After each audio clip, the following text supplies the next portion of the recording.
we go. Okay, do I call to order the work session? I guess I do. Call to order the work session at 5:59. And first, we're going to have a review of agenda and items on consent. If there's any questions there. Doesn't look like there is. So, yeah. Council President, do you want to talk a little bit about a potential amendment to the agenda? Yes, but then we'll take the motion for that in the 7 p.m. meeting, correct? So when we hit our 7 p.m. meeting, I will ask if anybody just wants to retain this little nugget of information, they can make the motion themselves then. Since the mayor is not able to join for just the very first beginning part of our 7 p.m. meeting and the work session now, I would ask that we move the mayor's business, which is usually just before the communications section, ask to move mayor's business to after citizen input and community announcements. So it would fall just directly before the councilor comments, and then we can be off and running then. So that'll come up at 7. Is there any councilor concerns tonight? Nope. So then I think we jump right in to the first item on the work session, which is the utility meter reader rate increase.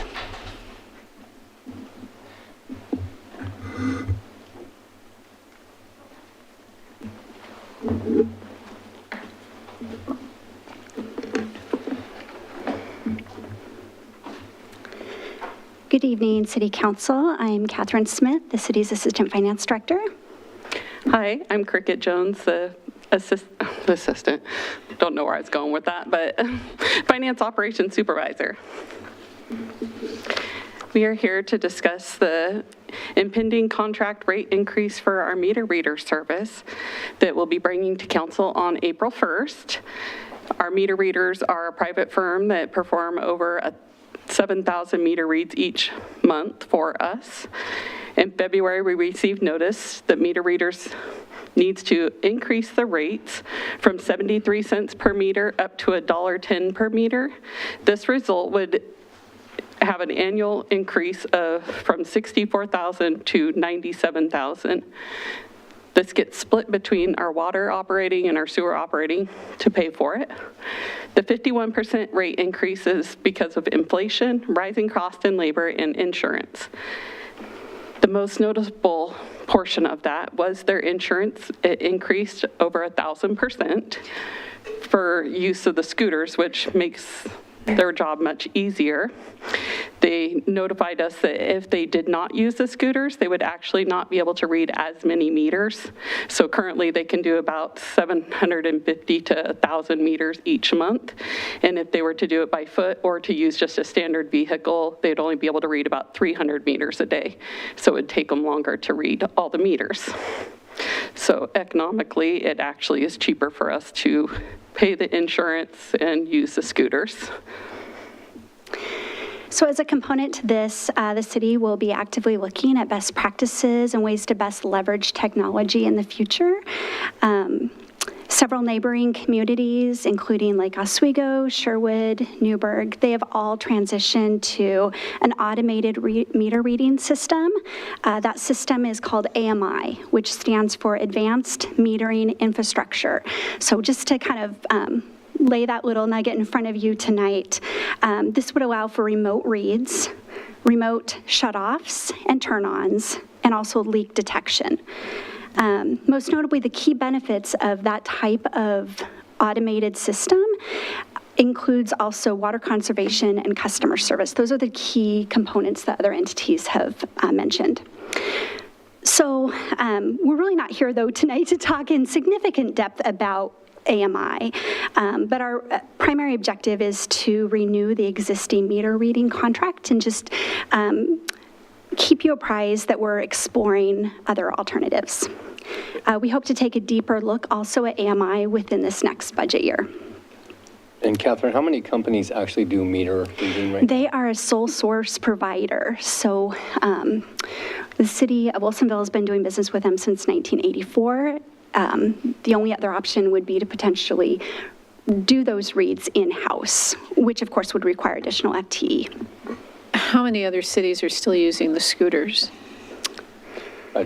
My question is, how many companies are actually still doing meter reading? Right. AMI is the only one that, I'm sorry, Meter Readers is the only company that performs those reads. So that's why I think all other cities are moving to the automated system, and there are Right. benefits to it, but we won't get into the weeds, but there's a lot of customer service benefits to going into the remote read kind of activity.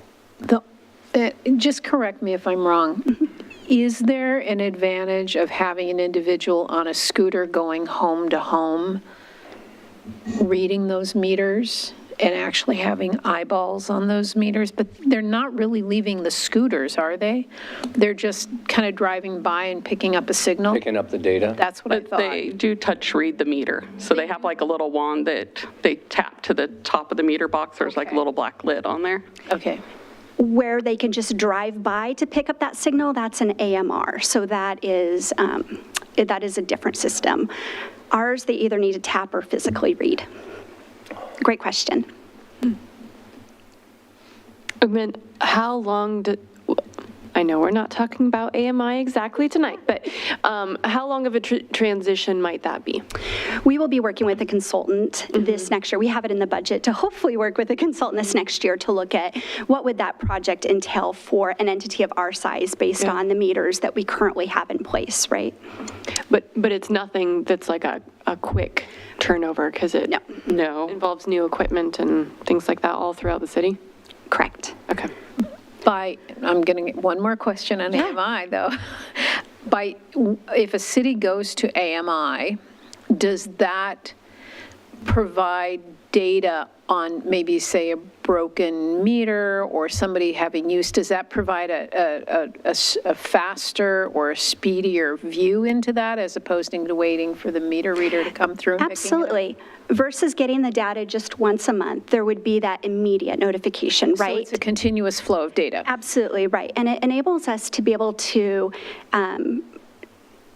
the customer would also receive those same alerts, right, if they're signed up. So it's for leak prevention, you're able to, oh no, there's not a leak, I was just filling up my swimming pool. Or, there's a lot of great, you can kind of see at that point in time of when a potential leak may have started. Or if you're on vacation somewhere and you have the app or whatever it is that sends that notification out, they would know immediately. They could call a neighbor and, yeah. That's good. And any type of conversion, to go back to the prior question, would probably span over several years, but we'll look into that further later so we can bring actual data. Okay. Is there more than one company that offers the remote service, or is it? There's actually several. So, we've gotten great feedback from several entities. There's multiple pieces to this, and Dora, maybe I'll speak best. There's both the technology side and the actual hardware piece, right? Good evening, Delora Kerber, Public Works Director. I'll go back to the question of conversion. For most of the agencies that we've talked to, it's usually over a 5-year period to convert them. Just, the amount of time it takes to swap out the meters and/or add a antenna to any one meter. So, Okay. yeah. So, and excuse me, what was the other question? I asked how many companies offer the remote service. Oh, well, as Catherine mentioned, many of them do. You have ones so you have meters, and then you have the software companies, and most of the software companies will work with most of the meters. Most of the meter companies also offer the software. There's a lot of choices out there of how to do it. So, yeah. So in this recommendation for the increase, it is increasing, we have a current contract at the current rate until June 30th. But the company is asking, we've discussed with them increasing the rate effective April 1st instead of July 1. They wanted to do an increase effective in February, and we had mentioned to them that we needed to first bring this to council, and upon council approval, the earliest that we would want to have that increase would be April 1, and they were fine with that. So I guess the question that I have is, it's also talking about a one-year extension. Right. At the same rate. Are we confident that we will not get a request mid-contract for another increase? So at this time, we're putting in for that increase and exercising the first one-year extension. They have not indicated at all that there would be another rate increase between now and the end of June 25. Okay, thank you. When do the rate increases usually come through? Is it, I mean, I guess I would have thought, before reviewing all of this material, I would have thought that that would come when you're renewing the contract, but we're not, like this is happening mid-contract year. So is that anticipated timeline, or are we just kind of in an exceptional territory because they had this 1,000% increase to their insurance cost? Or, how do we gauge what to expect going forward for timing? Yeah, no, great questions. This was for lack of a better term, a surprise for us as well. I anticipate they were, looking back at where they're at thus far, they're reaching out to all their customers to notify them of these, mid-contract increases. Because does our contract open the door for this mid-contract period negotiation of fees, or? Yeah, why are we doing this in the middle of the contract? Right. All of our, Amanda Geil-Hinman, City Attorney, all of our contracts have language about the ability to amend, but I haven't specifically reviewed the meter reader contract in a little bit, but I'm pretty confident it doesn't expressly call out increases that would be allowed. Otherwise, we wouldn't even really need to do an amendment.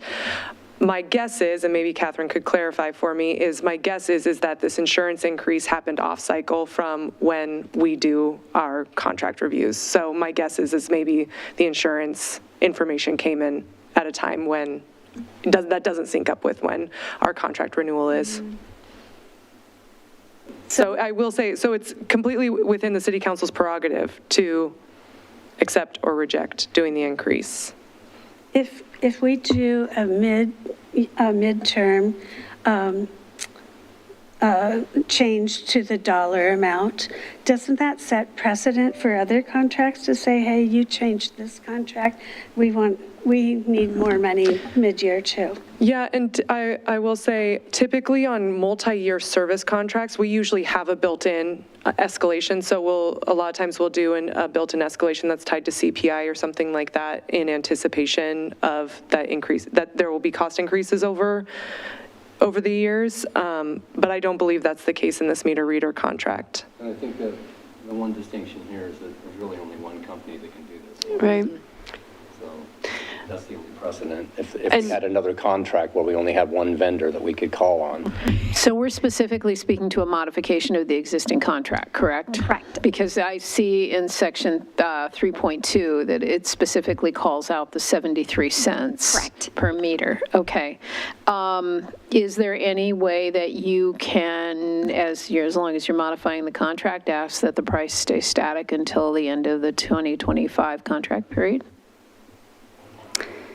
I think that's a legal question. We could include some language.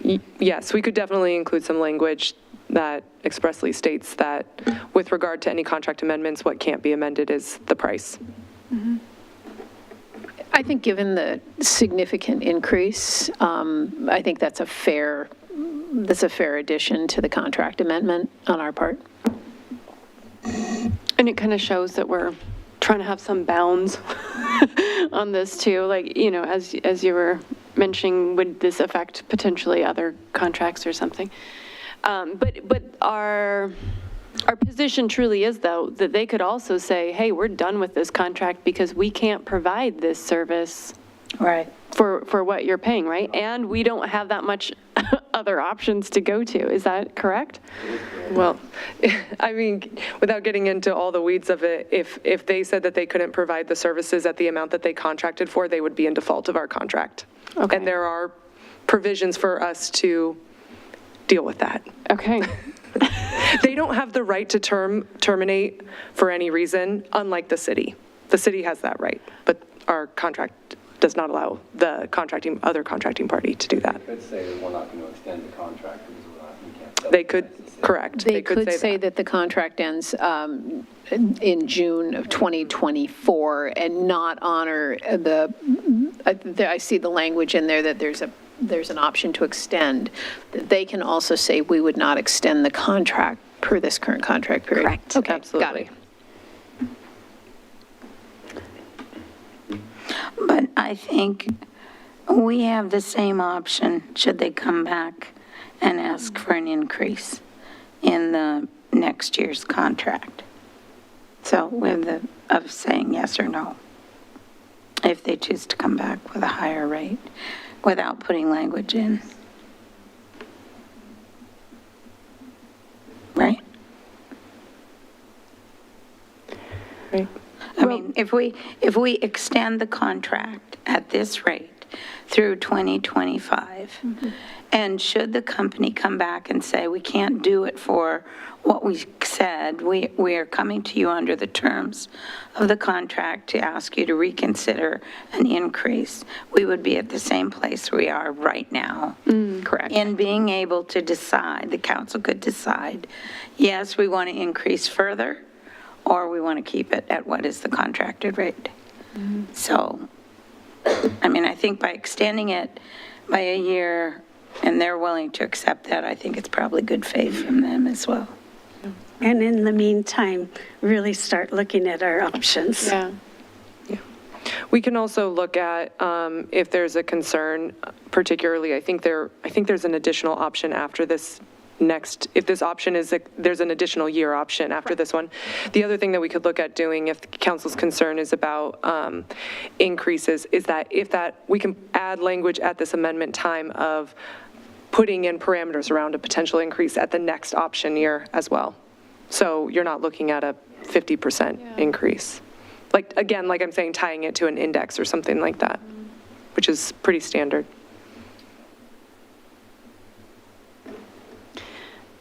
I think that makes sense.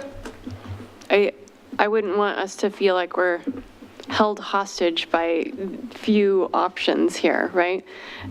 So quicker we can work towards having more options, I think the stronger position will be. But we need to figure out a balance to move it forward to get the service that we need for the most immediate time frame. So, Well, in reading their letter, they're also proposing AMI too, correct? Yes, As one of many providers of AMI. yeah. More of to be the consultant.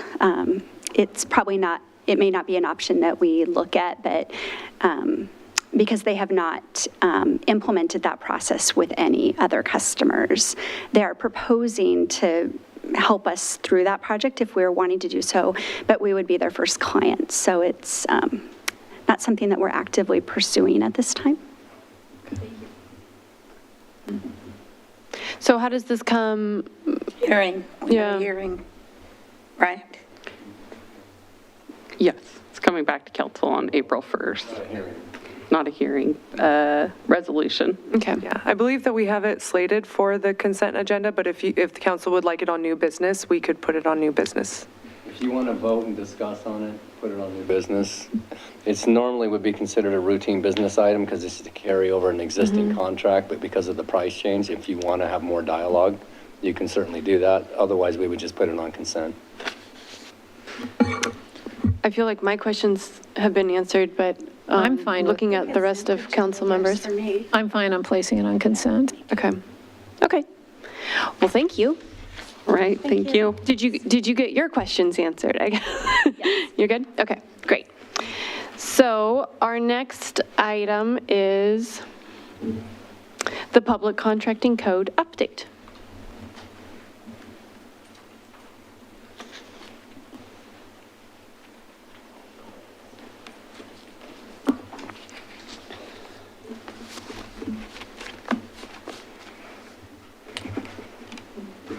everybody. Hi, Stephanie. Yeah.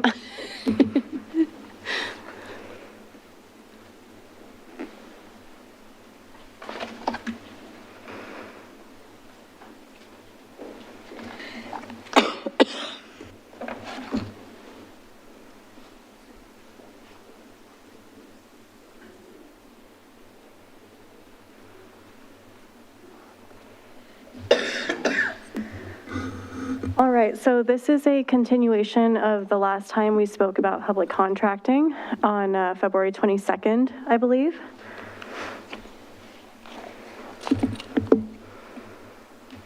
So I want to start by giving a summary of the high-level points we talked about at that meeting. I asked you for some specific feedback on some of the work we're doing in this project.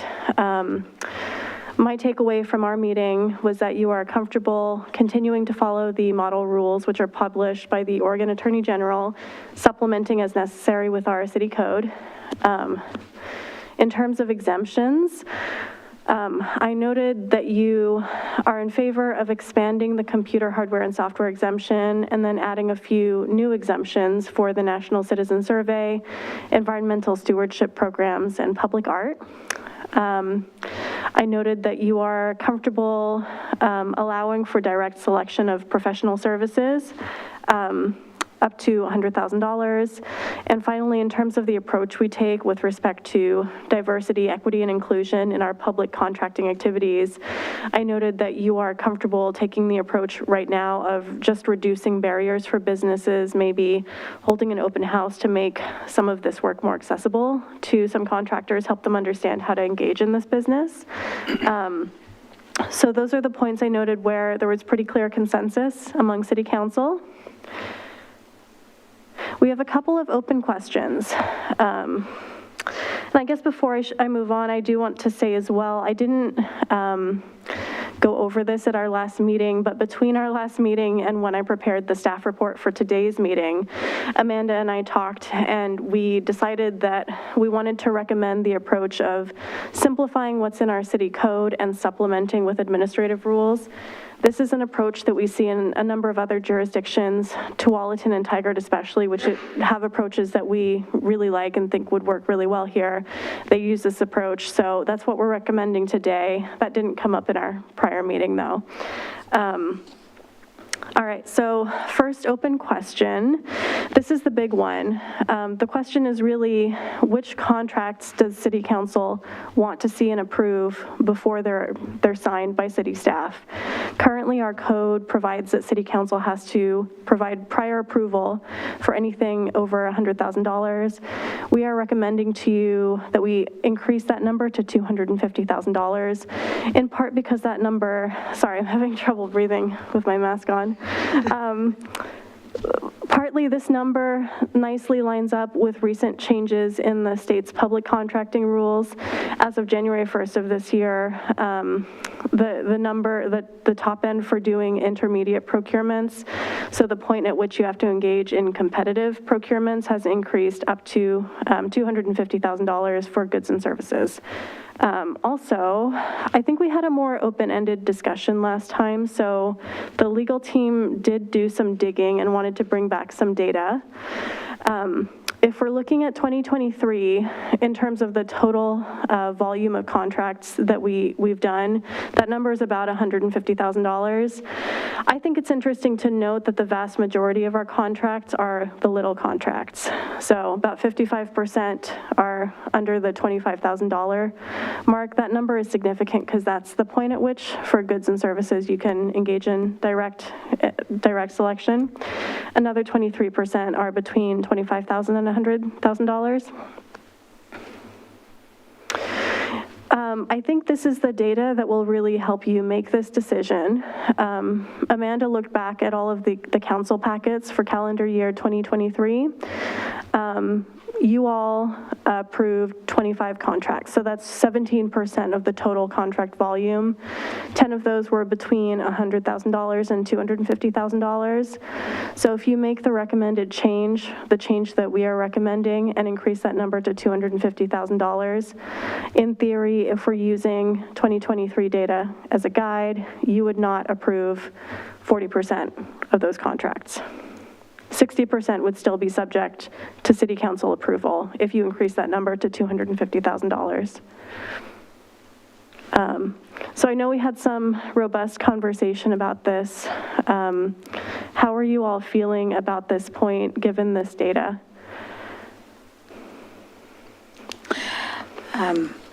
Thank you for this relevant data. That's helpful to see.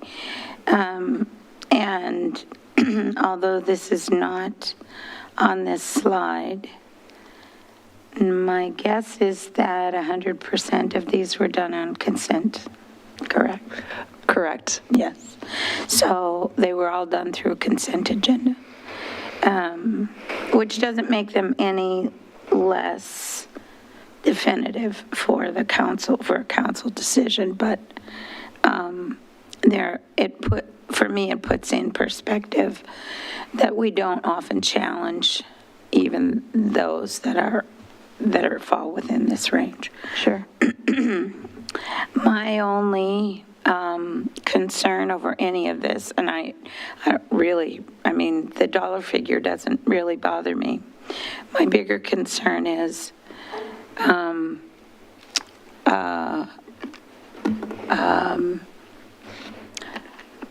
confidence that future councils might have in the staff, in their staff. And that would be my only concern. And that's where cities can kind of go funny if somebody's not watching what goes on. So Sure. If we could keep everything the same for the next 50 years, I think we'd be fine.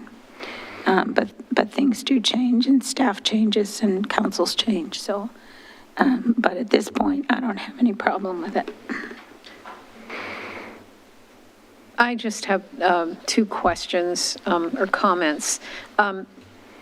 When we spoke, just if you can remind me, when we went from the proposal from the 100,000 to 250,000, it was because, number one, economics, right? There's, the economics make much more sense to have that approval process, and that there is a time issue and a delay issue of having everything go in front of council above the $100,000, and it could potentially not necessarily be to the benefit of the citizens if we lose some of that time in being able to get those contracts approved. Is that correct? Right. That's correct. Okay. I just wanted to make sure that we remind anybody that's listening that that was one of the major justifications for that, and that it's not, transparency or anything like that. I'm glad you brought up the consent agenda, that all of the contracts went up in front of consent. So those were all publicly available to view. I would just ask the other counselors, do we feel comfortable knowing that we increase this threshold, that those contracts would no longer be on consent agenda, which would potentially mean that they're not as available from a transparency standpoint to be viewed by the public. And I wonder, Stephanie, if you could talk a little bit about, we talked a little about a report of the 100 to 250,000. So Stephanie, could you talk a little bit about the language that we're proposing in the administrative rules on that? Yeah, so I'm going to direct you to a specific page in your staff report. If you look at page 36 of the packet, it would actually be page 2 of 6 of attachment number 3. You'll see the proposed language. So this is part of the new proposed administrative rules. Page 36. So the gray box in the bottom of the page, I think, should be 36. Is that right? that might not be right. We're looking at page 3 of 7 to the attachment 2 to the staff report. I think if you actually look at page 42 of your packet. Yes, that's right, page 42, sorry. Page 2 of 6, it's the item number 3, the reporting to city council. The administrative rules not in the code. Great. And that's exactly what I wanted to get to in my point, is that all this information will still be available in the report to council as opposed to not being available at all. So it just means Right. that we have the additional speed of getting to a signed contract for that, within that new threshold. Right. But it also does not diminish the reporting to council. And this section 3 is just a proposal for you all to consider. It was something that we added to the draft based on our conversation during the last work session. This could be fleshed out a little bit more. If there are certain details that you care about, we can certainly make it more specific. As written, it's pretty general, just says once a year, City Council will get a report of, what contracts have occurred between those two values. I guess, when I was reviewing the packet, I saw this and highlighted, and I wrote, maybe more often than once a year. Yeah, I guess I was kind of thinking quarterly or something like this. However, I know, part of the impetus for us to do this is we don't want to create extra burden and work that does end up having a cost to we got to keep doing these reports. What is the right balance between that? So I kind of was thinking maybe more like a quarter, but I'd like to hear how difficult that would be. Are we forgoing the gain by having it too often? I guess part of when I'm reviewing these items, when they are on consent and stuff, too now, I feel like it's part of our education too, to review that on consent and keep up with what's happening with these projects. And, sometimes it leads to questions to staff on, can you explain this to me more? Not so much driven by a concern about that specific cost or spending, but I need to understand this project better and what's happening with the project or something like that. And if it's once a year, then it's a little delayed to have that kind of fluid learning, I guess. I will say that the legal team right now is looking at, we keep an index of every contract we work on. It's how we're able to pull the data that we were able to pull. So we're talking right now based on council feedback of what you all would like to see, if there's any modifications that need to be made so we can do whatever searches are required. But the basic framework already exists, so I don't think it's much of a burden on the legal department to create it. And given that it was 10 contracts in an entire calendar year last year, I don't anticipate it's a huge burden to do it once a quarter. So if that is council's prerogative, we can make that happen, definitely. We do provide ongoing budget and finance stuff in the city manager report. It'd be easy just to slip it in from the legal department. Yeah, exactly. Yes, we could do that. And it doesn't mean that it's not like we need to see that over. And then if you have questions, as you Each contract. review the city manager's monthly reports, if you have questions, we could answer them at that time. Sure. Yeah. I think, and what we could, Stephanie, when are we looking at the administrative rules adoption? Is that not till May? July 1st? Well, when council would consider it? Is Oh, that May. So what we could potentially do as well is in April, we could bring you sort of a snippet of what that index looks like right now, like the information we track quite a bit of information. It's probably not all relevant for you. So also if you told us these are the things we care about knowing, that will help us, that will guide us in the information we need to provide. And actually we are doing our quarterly team meeting in April, and this is one of the topic items that we will be talking about. So perhaps if we don't have time on the work session for April 1st, we can talk about it in legal business at the April 1st meeting of what of that information is important to you all to look at in that report. And that way we can put that in the administrative rules for your consideration for May. Yeah. And so to loop back to the question, we are making a recommendation, but ultimately it's up to your discretion. If you're happy with the current system, you know, that's a decision that you can make. But I'm just here tonight to ask for feedback to prepare a final version of these rules. I have no issues. I think that how we've addressed it really covers any of the questions that we may have had the first time we met. Okay, great. So, you know, at this point, all of my questions have been answered. And my view in this point is go ahead and prepare it, and I will approve. Go with the $250,000. So just an example. It's agony. Just an example. Under section 2.312, subsection 1D, our discussion that we just had about the meter readers would not come to city council. Well, so amendments are different. Well, it says extend or renew a contract. Yeah, so I think Stephanie has another slide to talk about amendments. Yeah. So we can have a discussion about that, yeah. Okay. I would want something like that to come to council. Yeah. Yeah. Okay.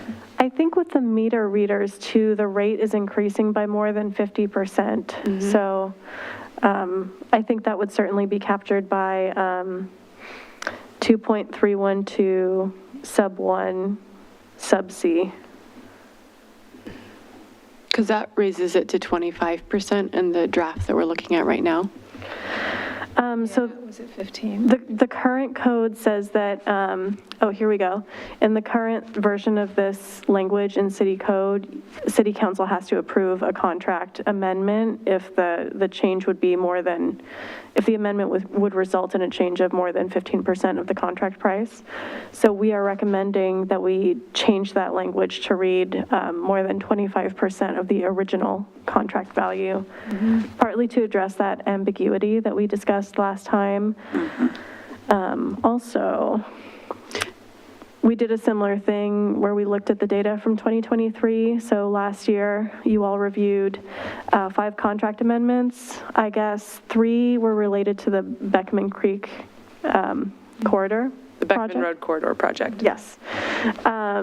So those were pretty big, but even if you make this change, city council, you know, using last year as a guide, you would still have to review and approve all of those contract amendments. So based on 2023 data, this change wouldn't have any much of an impact, but it's based on the same argument that, you know, given inflation, given the impacts on staff, given that I think this language was passed and hasn't been modified since 2005, is that right?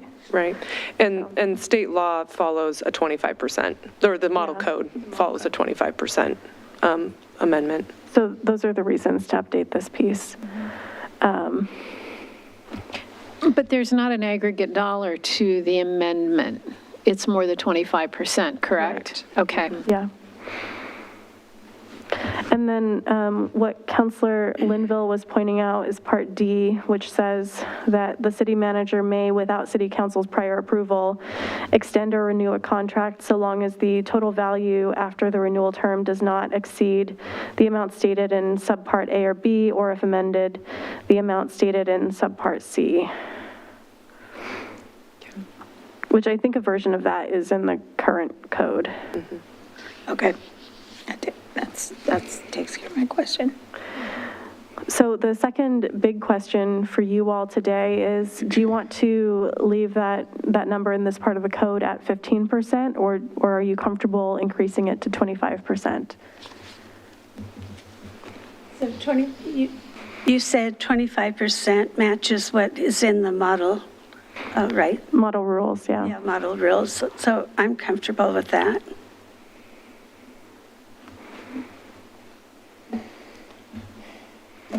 And maybe, would you be interested in that report containing information about certain amendments? Like if a contract, Is between the 15 and 25%. no, have that information too. Yeah. Yeah. And I guess the other question that I would have is this absolute, or does it still allow any of those things to be brought to city council should you decide it's one you don't want to deal with? Well, if I didn't feel comfortable, I would absolutely bring it to council. Yeah. Yes. So this doesn't preclude bringing anything to city council? Correct. Right, Okay. yeah.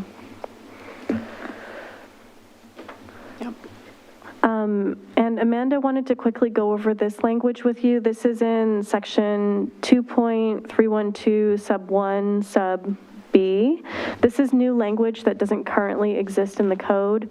Some examples are grants and IGAs. This language may be a little bit confusing, but if you think about it in terms of like a Venn diagram, procurement under the state rules is a pretty broad category. It's like buying, leasing, procuring, very general term.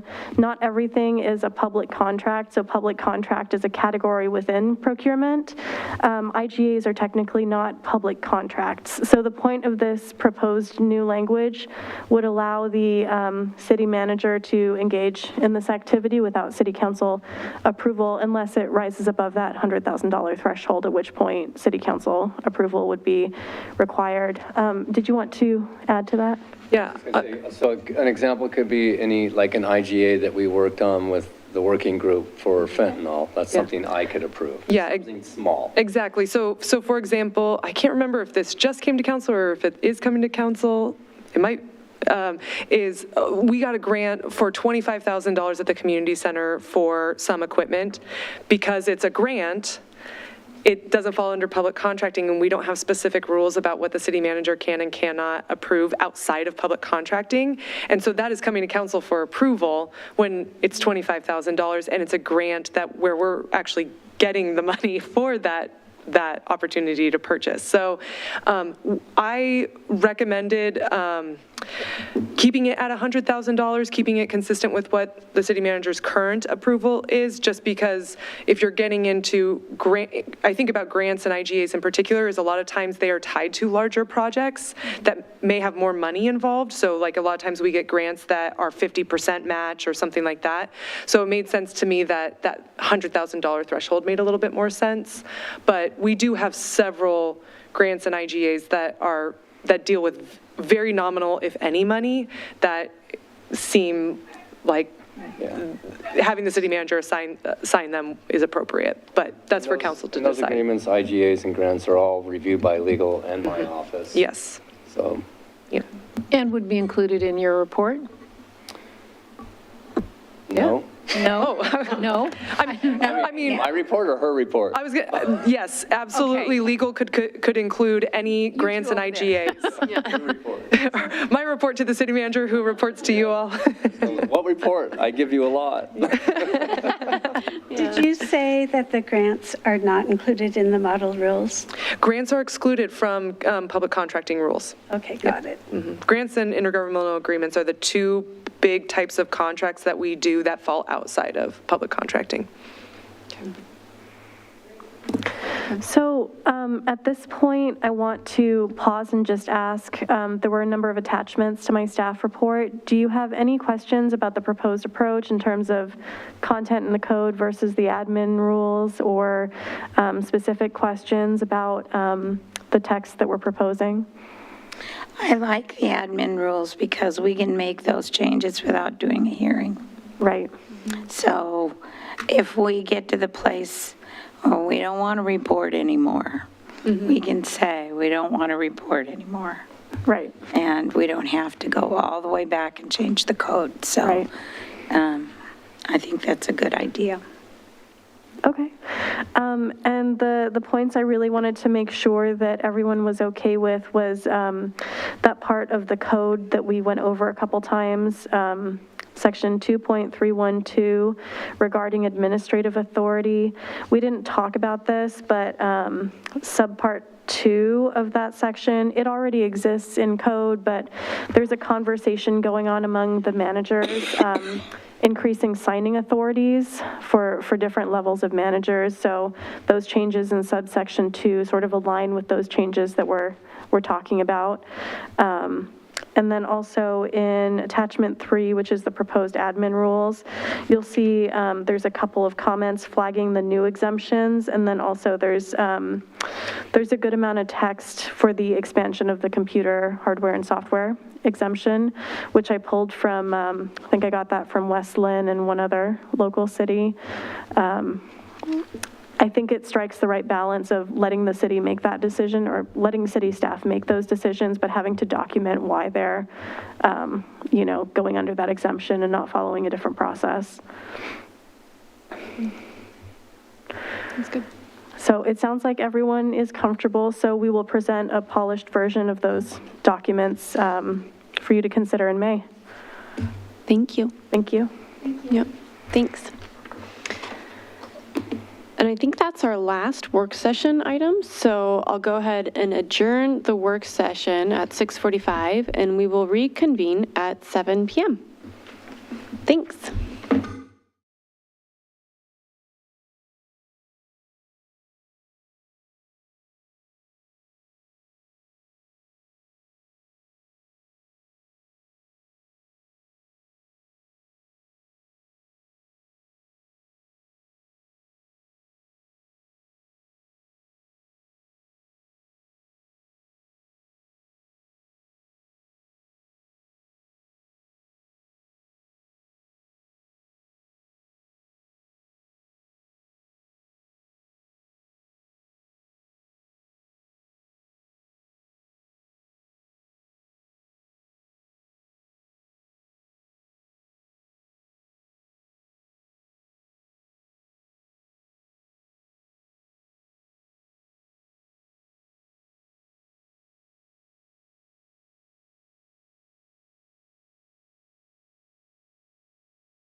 We good?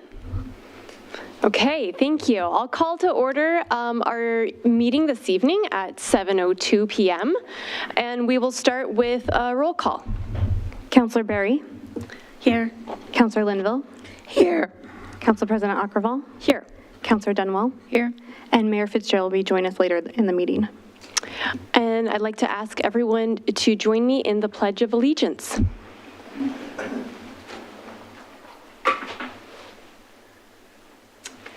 I pledge allegiance to the flag of the United States of America and to the republic for which it stands, one nation, under God, indivisible, with liberty and justice for all.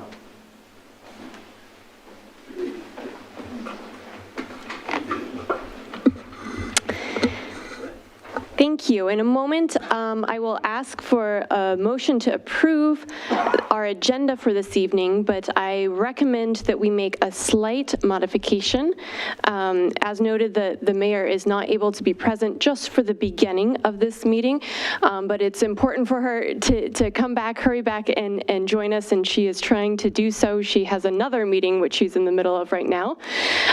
But with that, I would like to recommend that we move the mayor's business, which would have been next. If we move that mayor's business to after the citizen input, that would mean that we would lead off with communications from Rep. Neuron, excuse me, and then we'll probably have a brief break, like a 10-minute break, at which point we'll move into citizen input. So I anticipate that would probably start at about 7:25, 7:30, which the mayor should be able to join us. She's been following the information that's been submitted to the city, and it's important for her to be able to be here for that part too. So those modifications would allow for that, and I wonder if there's another member on council that could make a motion then to move mayor's business to after the citizen input. Council President Akkerval, I make a motion to modify the agenda to move the mayor's business to after the communications section of the current agenda. After the citizen input? After the citizen input and community announcements? Okay, modify that, please. I second the motion. Okay, and then we're clear enough for that? So go ahead and vote on that, and then you'll vote on the amended approval of the amended agenda. Okay, so all in favor of that motion, please say aye. Aye. Aye. And now I ask for a motion for the amended agenda. So that carried 4-0. Oh, thank you. Thanks for the play-by-play from our city attorney here. Yeah. And Councilor President Akkerval, I move to approve the agenda as amended. I'll second it. Thank you. It's been moved and seconded. All in favor, please say aye. Aye. Aye. That one passes 4-0 as well, which brings us to communications. And we would like to welcome Representative Neuron to the podium or seated, either wherever you feel most comfortable. And welcome to our council meeting this evening. Thank you for joining us. Thanks for having us. Oh, this one? Sorry.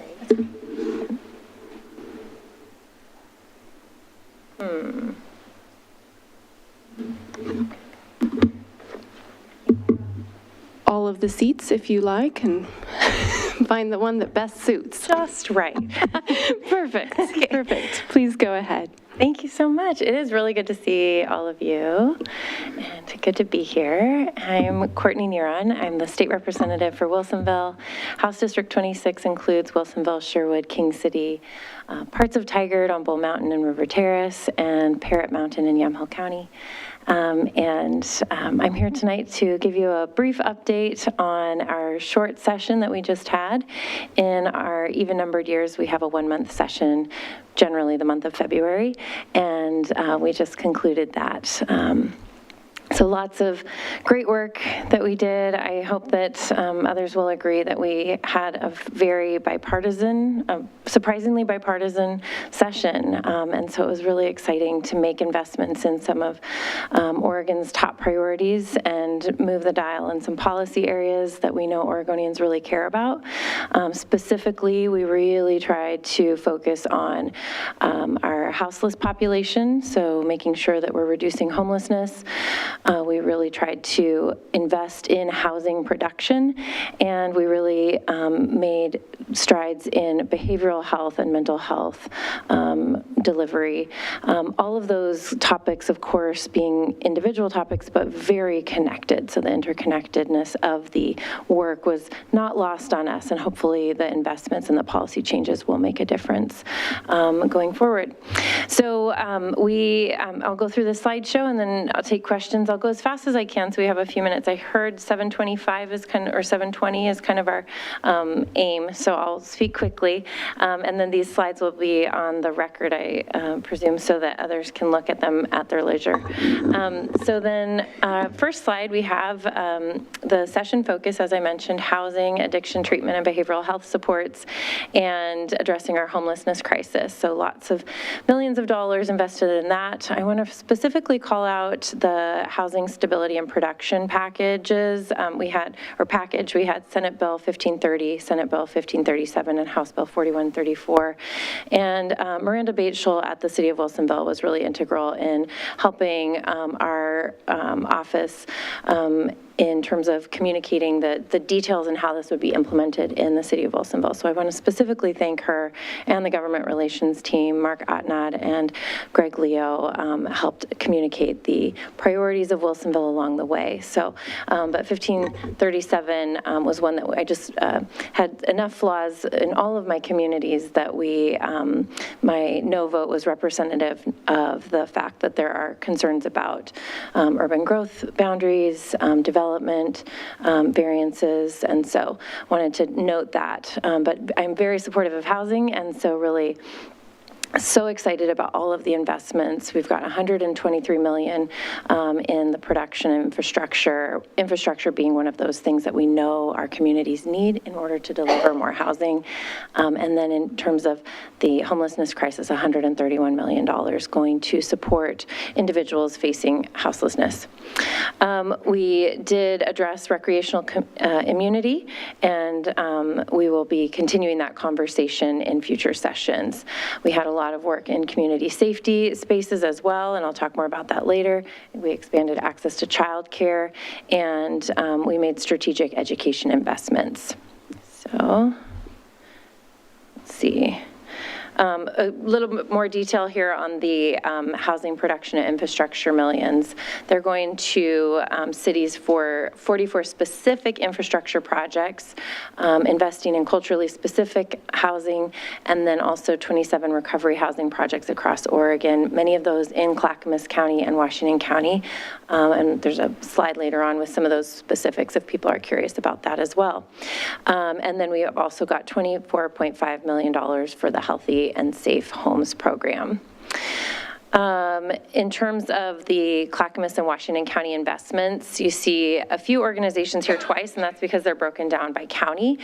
So Bridges to Change, Free on the Outside, and Transcending Hope, Familias Trascendiendo, are three entities that are getting funding in Washington County. Again, Bridges to Change, Free on the Outside, and that's for justice-involved individuals re-entering community after being incarcerated. And the Iron Tribe Network in Clackamas County are getting investments so that there's more beds for individuals that might be otherwise houseless or without shelter. Transcending Hope Above and Beyond as well. And then $4 million was allocated to Clackamas County for constructing a crisis stabilization center. So that's very exciting work. We have lots of investments in treatment court as well in Washington and Clackamas counties.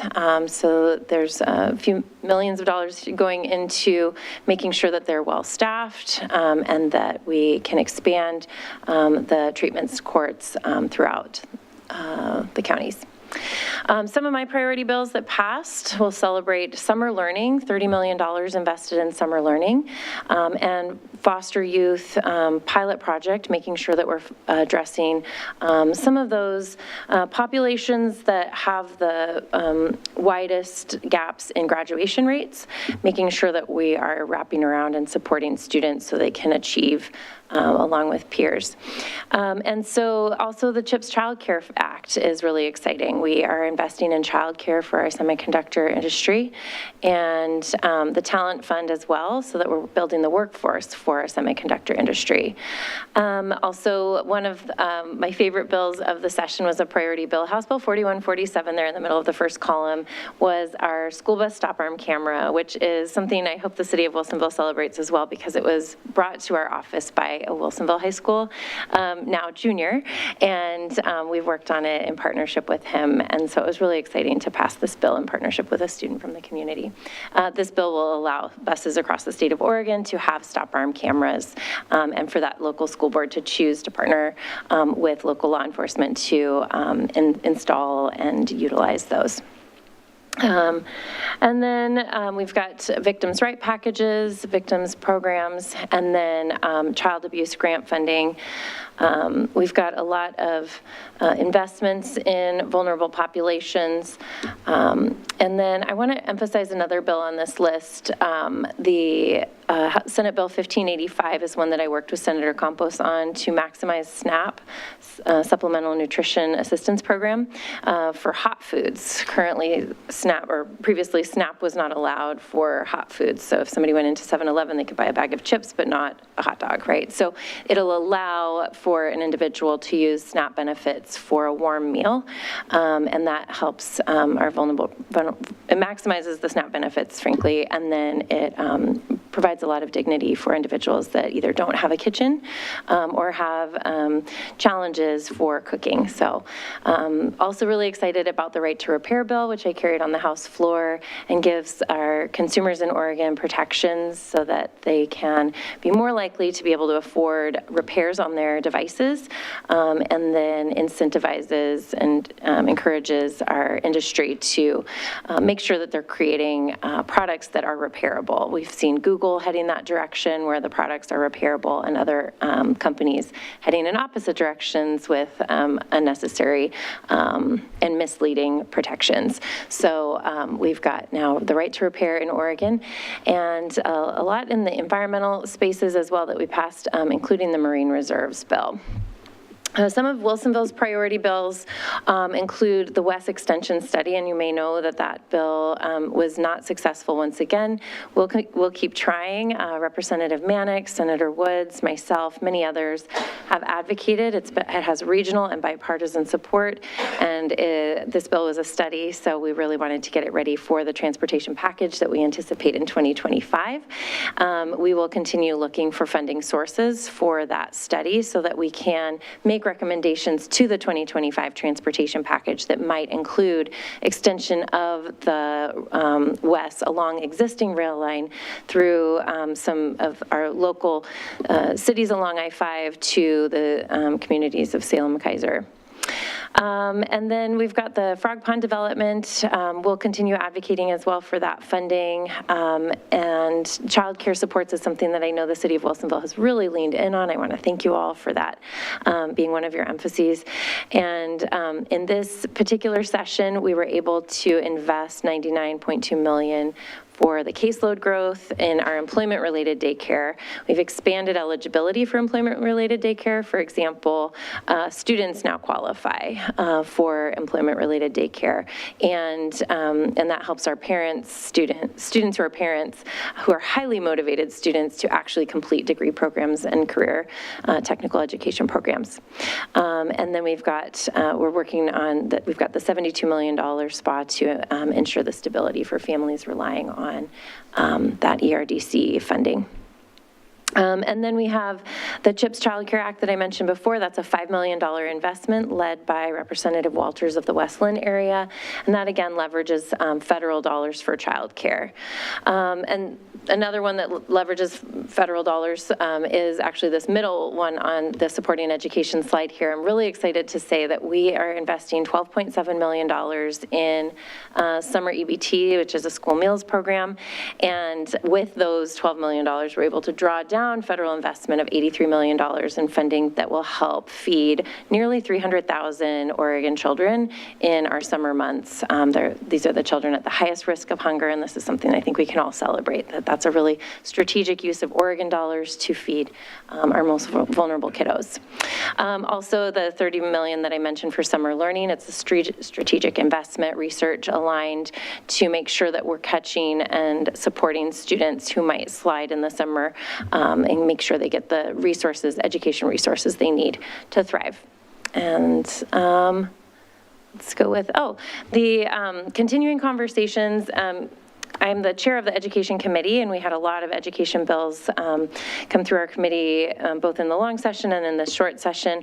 I maintain focus on stability of funding, adequacy of funding, visioning for how that funding should be spent. So I'm focused on the quality education model, the current service level calculation and methodology, and making sure our distribution formula for all of the funds to our school districts is equitable. So this session, I brought back the bill to remove the cap on special education funding, which I'm passionate about. We currently cap funding at 11%, even though we know our schools are delivering special education to about 15 to 20% of their students.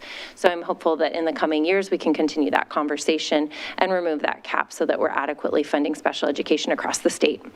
And then I carried the Senate Omnibus bill on the final night of session. Such an honor.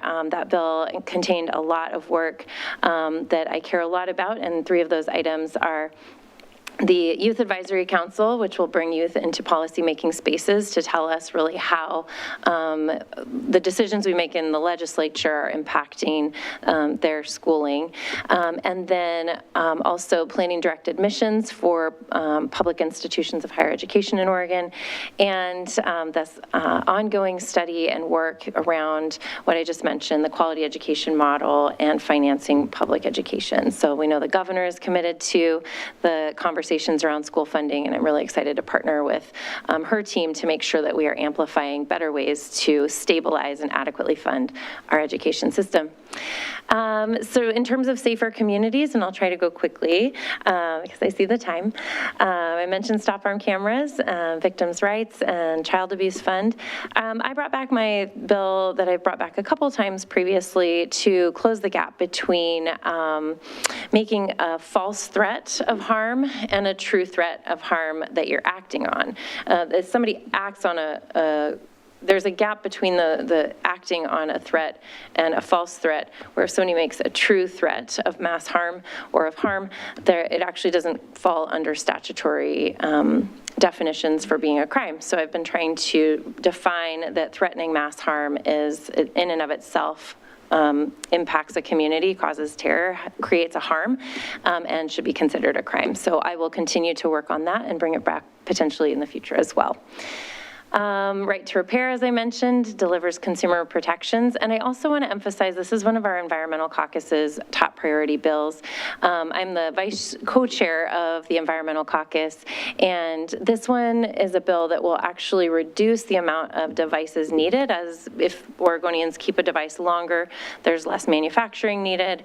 It keeps devices out of landfills. We know e-waste creates a lot of toxins in our landfills, and just extending the life of products and reusing parts that are still good will help to reduce hazardous electronic waste and then have positive impacts on our economy, on consumers' ability to purchase and have working devices. And then finally, I'll just focus on something that I am celebrating, that we were able to get tolling paused again. So we know that it was paused after our bill, House Bill 3614, in the 2023 session that I introduced in partnership with Representative Walters and Representative Hartman. And we introduced that bill to put a pause, have a real conversation, make sure that the process was thorough thorough and fair and give some legislative oversight. You may remember the governor then paused it herself and gave the legislature set up a committee to oversee that. And that committee's very long name is the Joint Committee on Transportation, Special Subcommittee on Transportation Planning. So that committee came to this room, and I want to thank you all for hosting a really important meeting. It was all of the constituents that showed up to that meeting, all of that advocacy in partnership with our legislative efforts, amplifying the voices of our communities who have brought up really important details to the implications of tolling, whether it's the I-205 Abernathy projects, the specific infrastructure along the way, or the Boone Bridge project that I've been so focused on making sure they understand the implications of, that all of those constituents that came to that meeting of the Special Subcommittee on Transportation Planning made a huge difference. And for so long, we've felt that there was not somebody listening, but setting up that special subcommittee and giving that legislative oversight and really making sure that we continue to amplify the concerns. Hello, Mayor. Wonderful to see you. Has really made a difference, and I just want to thank everybody that shows up and continues to stay engaged. I do believe that we will need to stay engaged on this topic. I know the announcement recently that tolling is stopped, halted, shelved, paused, all of the different verbs that we've seen in headlines, has not actually helped relax me entirely that this is off the table. So I think that what we need to do is really continue elevating the conversation from our community perspective, that we want to continue to maintain input and be taken seriously, that we have a lot to contribute and a lot of vision. And then if not tolling, what? How are we? Because Oregonians understand that we have to be investing in our infrastructure, seismically updating bridges, making sure that potholes are able to be paved over and such. And so we care a lot about making sure we have quality infrastructure. Doing it right is a possibility, and I do believe our community can be integral in making sure that whatever we move forward is more fair.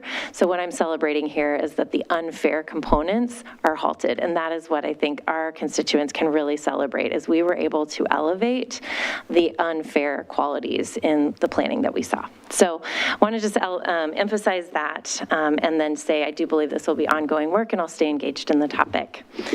I have a town hall coming up in April. On April 13th, I'll be at the Wilsonville Library from 1:30 to 2:30. I often stay a little bit after, of course, and wrap up slowly those events, but I do hope that people will join, and I'll do an overview similar to this at that town hall, but also be available for questions.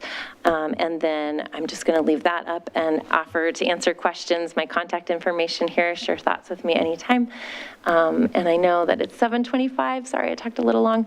But if you have any questions for me, I'd be happy to try to respond or get back to you later if I need to. I'm still running.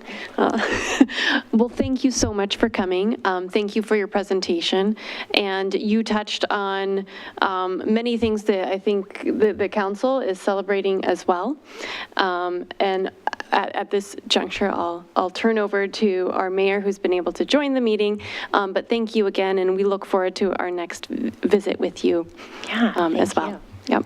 Thank you, Representative Neron. I think we should leave this slide up so people can take down the information. And we're going to have about a 7 or 8 minute break. And that is to celebrate the halting of the unfair tolling. And a lot of people in Wilsonville, I counted up, we had hundreds. We were in the hundreds of people who actually came to meetings and spoke up and made their points clear about how unfair it was. When we had others who wrote letters, went to the legislature, and like you say, the future could hold different information, but we need to stay vigilant. And so we have some refreshments at the back, and I would like everybody just go get some treats, say a few words of celebration. Let's enjoy this moment because it's quite helpful to us. And then we'll come back and go to the next, we'll resume the meeting at about 7:35 for our citizen input. did you have a question? I do. I just have a quick comment. Representative Neron, thank you so much for all of this. Your work on education has been admirable and on all of the rest of the legislative agenda items, so I thank you. I was disappointed to see that the West of Salem did not make it through this year, as I know, I'm sure you were too, even with the amendment. Do you see that, you do see that coming back for the 2025 session, correct? That's a great question. I would like for us to find ways to fund that study before the session starts. I know Representative Mannix also is really interested in finding other funding sources if possible. The bill would have been a great way to fund that study, and yet we weren't, again, able to get it through for who knows why. It's widely supported. And in an area that doesn't have multimodal transportation or a richness of multimodal transportation, investing in a rail line that currently exists could be a very strategic move for helping in the I-5 corridor area.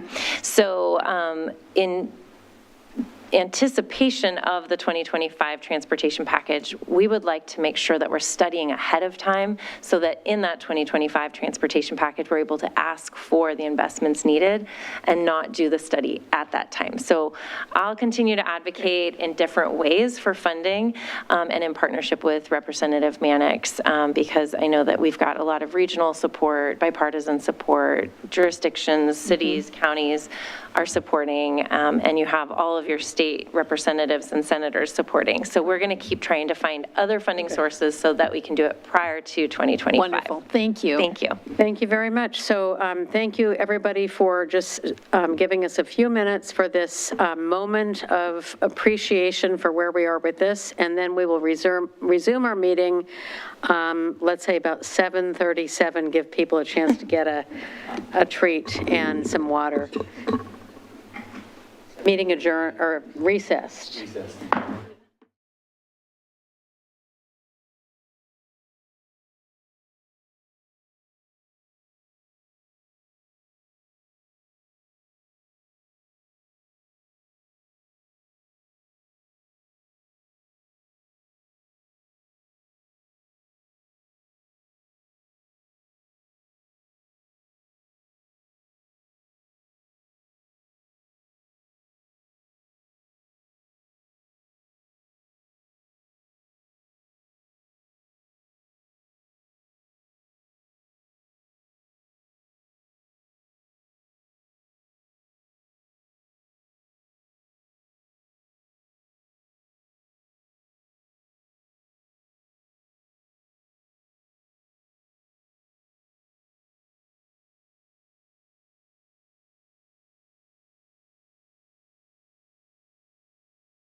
Good evening. I'm reconvening a meeting of the Wilsonville City Council at 7:39 PM on March 18th. And we have now reached the point in our agenda for the citizen input and community announcements. And we have another slide we're going to show here about that. And I want everybody just lay out how this part works. And this section of our agenda is an opportunity for visitors to address the city council on any matter concerning the city's business or any matter over which the council has control. It is also the time to address items not on the agenda. It's also a time to address items that are on the agenda but are not scheduled for a public hearing. Staff and the city council will make every effort to respond to questions raised during citizen input before tonight's meeting ends or as quickly as possible thereafter. Please limit your comments to 3 minutes. And so I have some speaker cards here. I have 4 speaker cards, and I wanted everybody to know who would like to provide citizen comment. You're welcome to choose where you'd like to speak. You can use the podium. You can use any one of these microphones, right? 2 of them have a screen, so you might choose the other one. So I will start with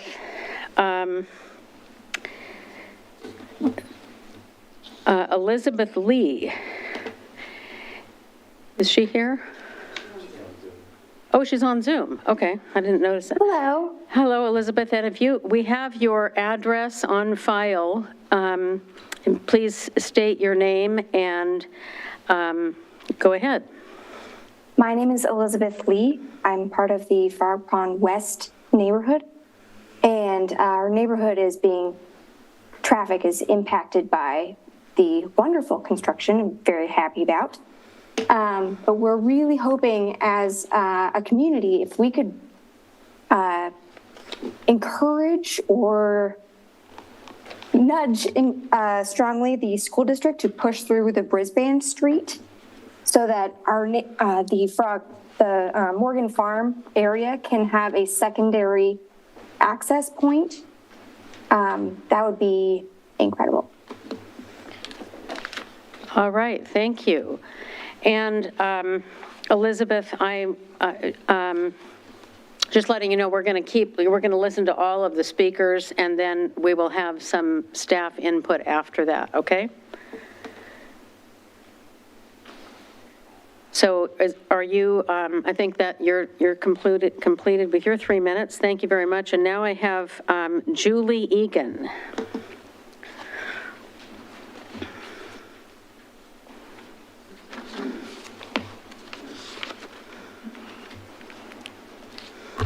Good evening.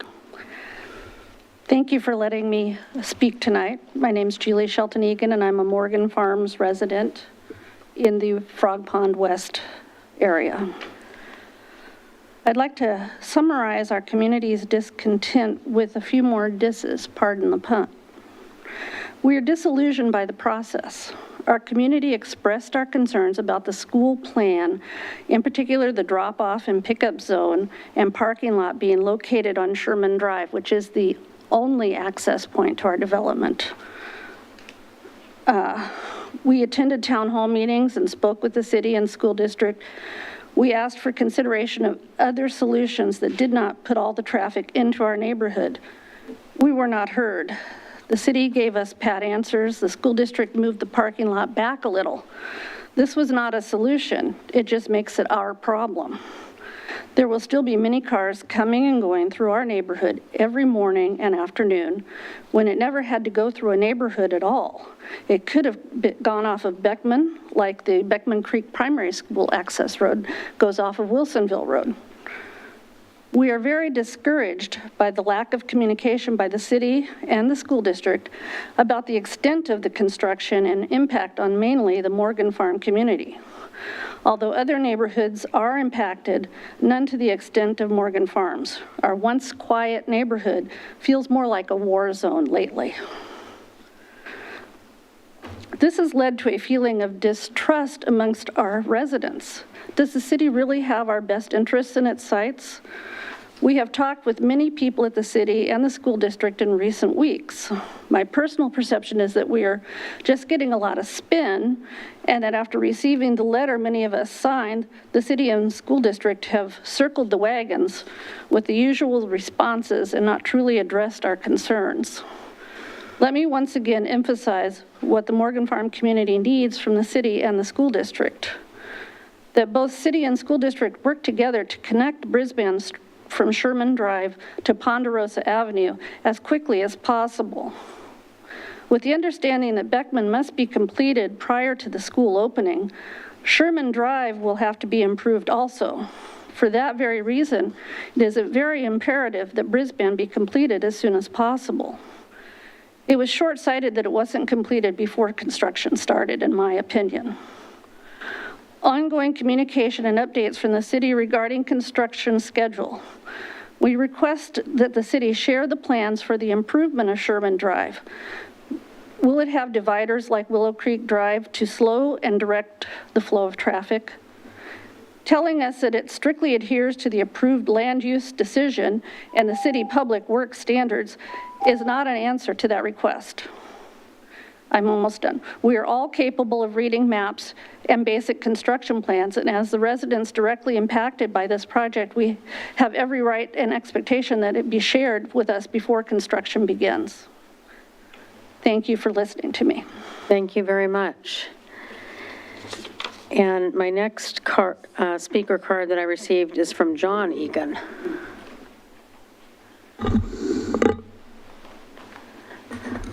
Good evening.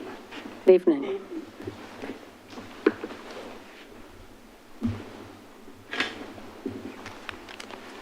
Pardon me if I put my glasses on. So I can Sure, get my of course. statement. My name is John Egan. Can you hear me? Yep. Okay. There we go. I'm a third-generation Oregonian, retired global design build contracts manager, and a resident of Morgan Farm community. We appreciate the city council members and Mayor Fitzgerald for the opportunity to share some significant concerns that we and our neighbors have. They're regarding the lack of efficient coordination with the school district specific to the completion of Brisbane Street. In addition, observed hazardous activity occurring at the Buckman Corridor project regarding traffic movement. Thank you for recently stepping in to assure that the contractor is following the contract agreement relative to holding traffic no more than 5 minutes at a time, barring safety issues. The contractor's flagging staff have stated over the past several weeks that they are entitled by law to hold traffic up to 20 minutes. Clearly, they are misinformed. In addition, we have witnessed unsafe acts by the equipment operators, including large equipment backing up towards moving vehicular traffic behind the construction equipment's blind spot once the flaggers have allowed us to proceed. In addition, large construction equipment is moving at a high rate of speed up and down the street. This is a potential recipe for disaster. Specific to the concerns over the completion of Brisbane, it's very disappointing to hear that the city takes no interest in coordinating or expediting a platted road that will be theirs to manage and maintain, as per Andrew Barrett's letter dated March 18, 2024, and I quote, "Unfortunately, that section of road remains under the jurisdiction of the school district, is not yet considered public right-of-way."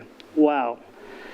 To be completely honest, in my 40 years of construction contracting experience, I have never heard of such an unbalanced scope of delivery. Does this mean the city is walking away and waiting until handover? Remo Douglas advised me today that the completion date of Brisbane has now slipped to June due to uncoordinated design change. Remo represents the school district. He's the manager of capital investment. We are hopeful this position will be reconsidered for multiple reasons. We were informed midday today that there was a conference call between the mayor's office and Westland superintendent to discuss the Brisbane strategy. We'd appreciate if you would share the outcome of that meeting, Mayor. In closing, we thank you for your time listening to our concerns, and we will continue to communicate with you and your team regarding issues that come up. Thank you very much for your time. Thank you. And my last card I have is from Donald Olson.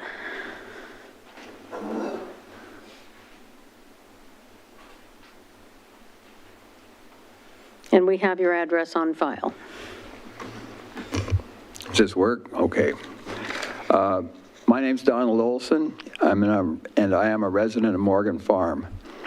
I'd like to start by thanking the city council members and Mayor Fitzgerald for the opportunity to share some significant concerns shared by my neighbors and me. They have to do with the conduct of the Beckman Corridor project that we believe is compromising our health and safety. Although the project documents are all in order and look good on paper, the facts on the ground many times include long delays trying to get in and out of our development and the ever-present risk of a resident crisis with the need for emergency fire, ambulance, and police services, as well as a job-related accident on Beckman Road that could create even further delays. Trauma surgeons speak of the golden hour immediately after a traumatic injury that frequently makes the difference between surviving and not surviving. Doctors who care for critically ill patients from the time they arrive in the emergency department until the time they are discharged from the ICU know that patients frequently do not have a golden hour. In fact, when someone is in cardiac or respiratory failure, it's sometimes the golden few minutes. I know because I've been one of those doctors. And those golden minutes are less than the time an emergency vehicle could be delayed trying to reach an urgent situation in Morgan Farm currently. What we're asking for tonight is for you to consider our concerns and expeditiously move forward the planned access to Morgan Farm via Brisbane. Thank you for your consideration. Thank you. And I have a card from Adam DeSample.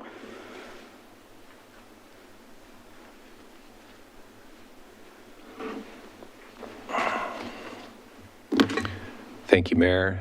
Thank you, council members. I wanted to be a part of this conversation tonight with my other fellow neighbors. I live in the Morgan Farms neighborhood. You have my address on the speaker card. There's a couple extra topics that I kind of wanted to raise to your attention. One is equity. I know the city is very, that's one thing that I love about living here. I love living in Wilsonville. And equity is an important piece to that. DEI is something that I even work in professionally. It's an important component of what I do.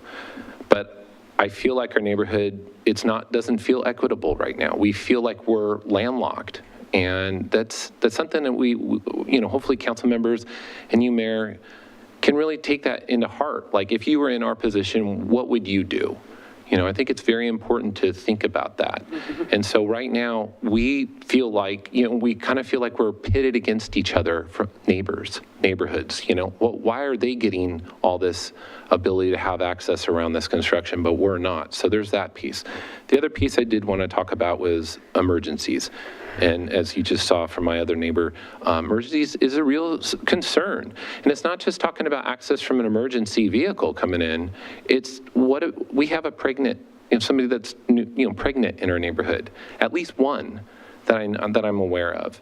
And an ambulance might not be coming in for that. Her husband might be trying to take her and trying to get out of the neighborhood. So that's another piece that I think is important. So I guess in my closing thoughts around this are during plan review, what I don't understand, and I work with infrastructure when it comes to drinking water. I liaison between EPA and the state. I work at Oregon Health Authority.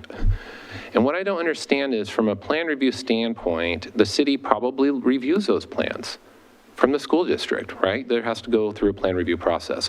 What I don't understand is knowing that the bridge was going in and Beckman Construction was going to go in and all this stuff going on with the school, which we're excited about when done, but why didn't the city or the school district consider the fact that we were going to be landlocked when there's a clear solution there with Brisbane extension?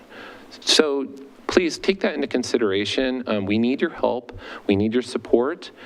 And if there's anything that you need from us as a neighborhood, any information, we'd be happy to help you. But please just take that into your heart. This is, we're not just here to just say hello and congratulate us on what we were talking about earlier. Like this is real stuff and it's impacting our lives. Thank you very much. So I think that's all the speaker cards I have. Is there anyone else on Zoom or the phone? Okay, and just to just kind of orient us to this place on the agenda, this is not a public hearing format, but I do want to stop right now and ask the city manager and some of his staff to give us some information. And I also did want to answer the question about the conference call that I had today with the school superintendent. One of you asked about that. And I did have a call today and really went through my and all of our experience in reading your communications and talked to the school superintendent about what has been expressed by the residents of Morgan Farms and how I could, and I've also, and I let them know that I also went over to the neighborhood. I, go over there periodically, but this weekend I was there twice, kind of driving through and doing some walking around, and I was there again this morning just to observe. And I'll probably go back pretty often to observe. That's one way that and I know the other counselors do that as well. So if you see us driving around, we're not loitering, we're just looking. But so, so the context of the conversation was really just, I wanted to express that, and I am not an engineer, I'm not a road engineer, neither are any of the other counselors, so it's not like I'm here to advise how to build a road, but I wanted to get my own information, and I will have continued conversations with the school district as this goes forward. And then I also met with the city manager today and some of the staff, and I know that our other counselors have done some of those same things. So know that we are very committed to hearing you, and not just hearing you, but doing whatever we can to get through this safely and successfully.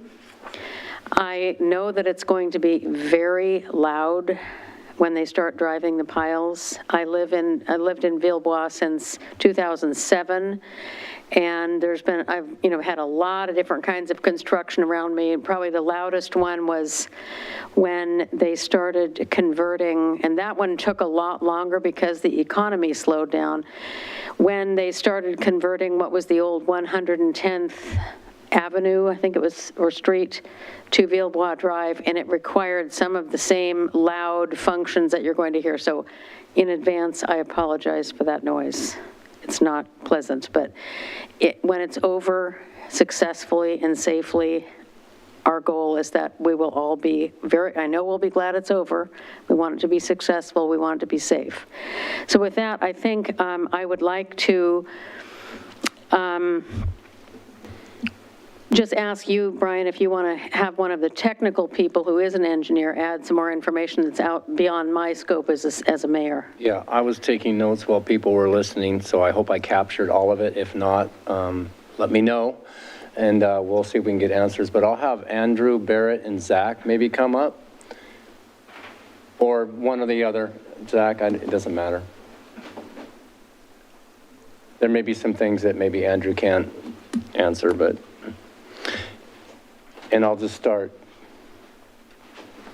giving you questions, and then you can respond. So I think the first one would be protocols in place for emergency access, not just for emergency access vehicles, but also if there's a situation where one of the residents from Morgan Farms needs to get out of there, what are the protocols and policies that are in place that have been communicated to the contractor and the flaggers?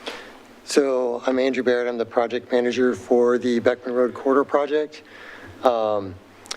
Our contract specs basically require that all emergency vehicles have right-of-way. The work needs to stop immediately to allow them access to go respond to. Sorry about that. Is that better? Yes. Okay. I was just saying that our contract spec basically require that all emergency vehicles have immediate access through the project work area. Obviously, work would stop. Any vehicle in the way would be moved, and immediate right-of-way would be provided for emergency vehicles. So. And you have given out your phone number to folks? Yes, my phone number is on almost all of the publications that have gone out. I've received a number of calls, and I've been working with people to try to make sure that I answer these questions. So. Okay. And another concern that was expressed was unsafe construction activities. I know that we have field inspectors out there regularly. I know that you and Zach were out there today. Yep.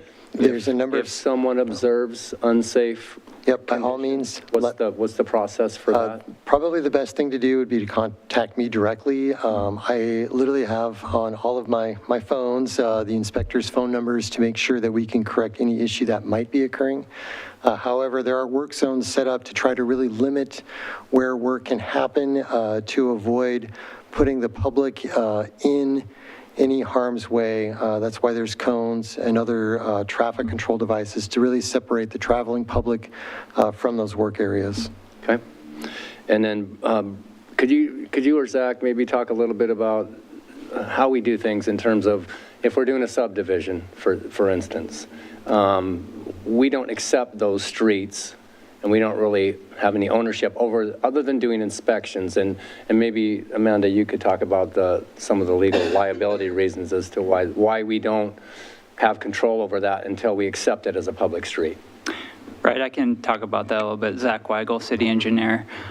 So with a private development like a subdivision or streets that are constructed with the school, the city, like Brian, you said, we have the requirement to inspect those roads, but we don't have the ability to dictate when they get built, only that they have to be done and accepted before housing or the school, in this case, could open. So we don't have the ability to dictate when those projects get completed. Can I ask a question about that? Of course you can. I'm just kind of thinking of a question other people might have during this moment. Because if we were to have the opportunity, is there the chance, depending on where you are in the project, and I know you're going to talk about specific findings with this specific one, but collaborating with the school district to try to hit those dates? Can you talk about where there might be a requirement, but what are some of the actions? No, I know Andrew and the project team are in constant communication with the school district in coordinating our work with their work. We've been in conversation with Remo at the school district about when can they have the road open. We want to see the road open too, believe me. It make our lives a lot easier, so as well as the neighborhood. Okay, thank you. And I will say, on my conversation today with the school superintendent, Dr. Ludwig, she did invite Remo, the project manager is his title, to the call. And he confirmed that the contractor that is working on Brisbane is very motivated to get it done, and the school district is very motivated to get it done. And I will continue to make sure they know that we are all very motivated to get it done in the safest, soonest timeline. Anyway, so in terms of collaboration, I expect that we will continue to do that to the greatest degree possible. Yes, that's what we do. Okay. One of the, I don't know if it was raised tonight, but certainly through email correspondence and letters from the neighbors, the possibility of a temporary road access. You and I talked about that in my office today.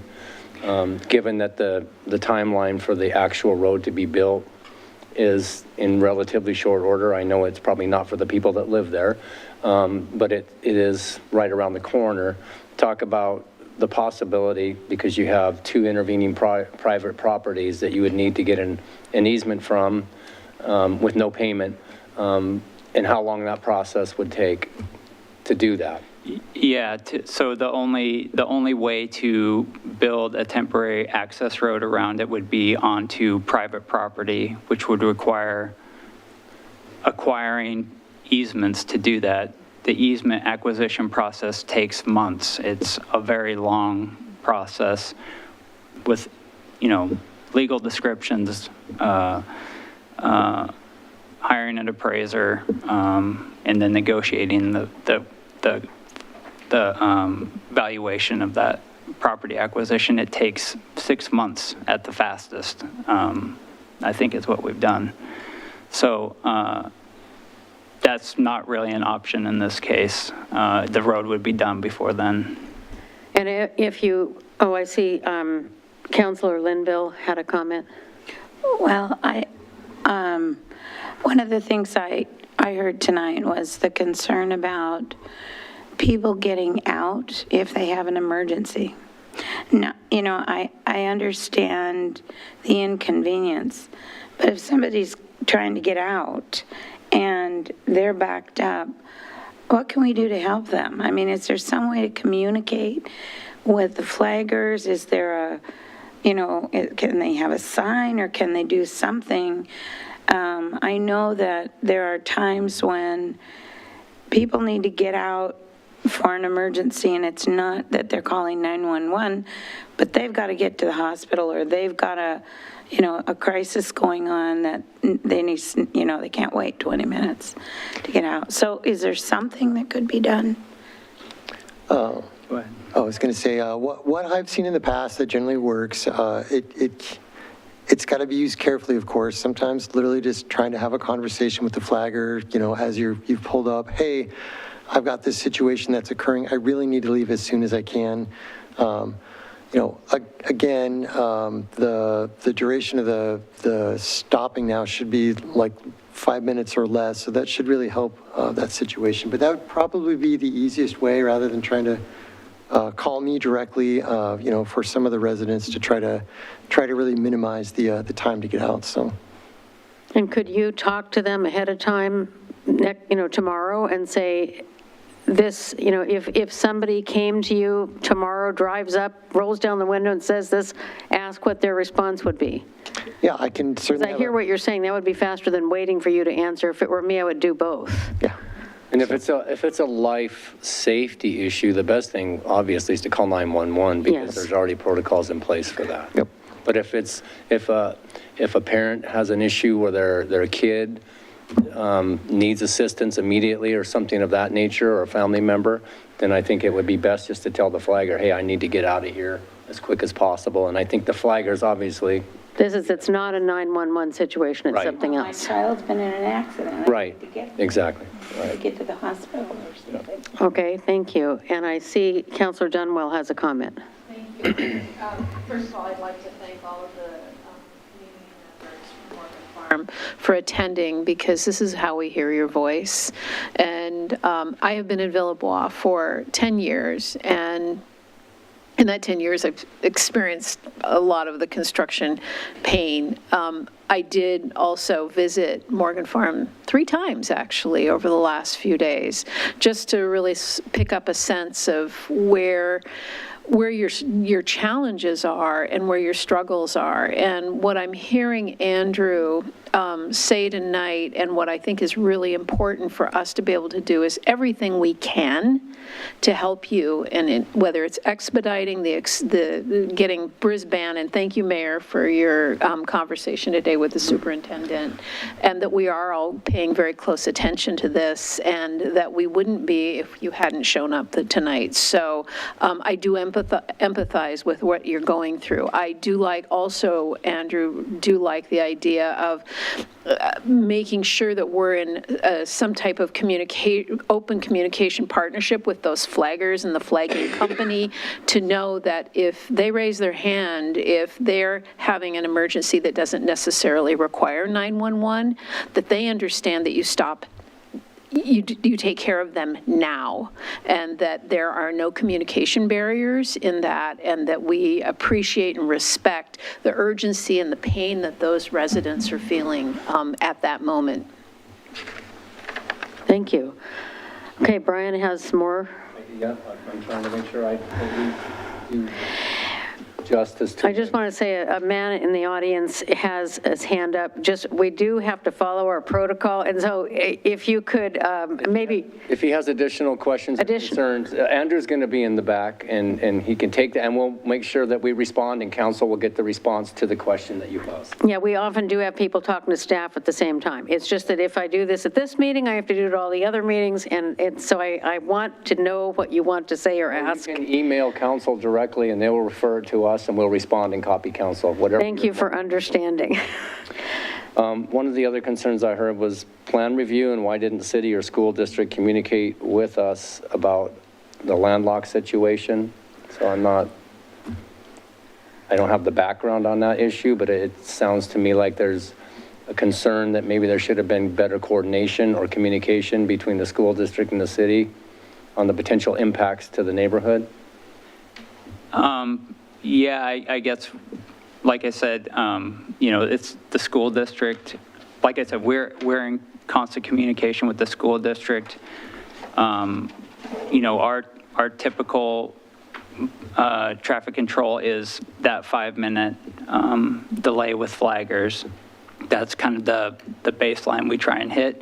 I do know, when the contractor was building that sewer line across Sherman Drive, there were long delays because that sewer is over 20 feet deep, and it is difficult to get across that road. So I do sympathize with the residents out there, because there were long delays that were occurring.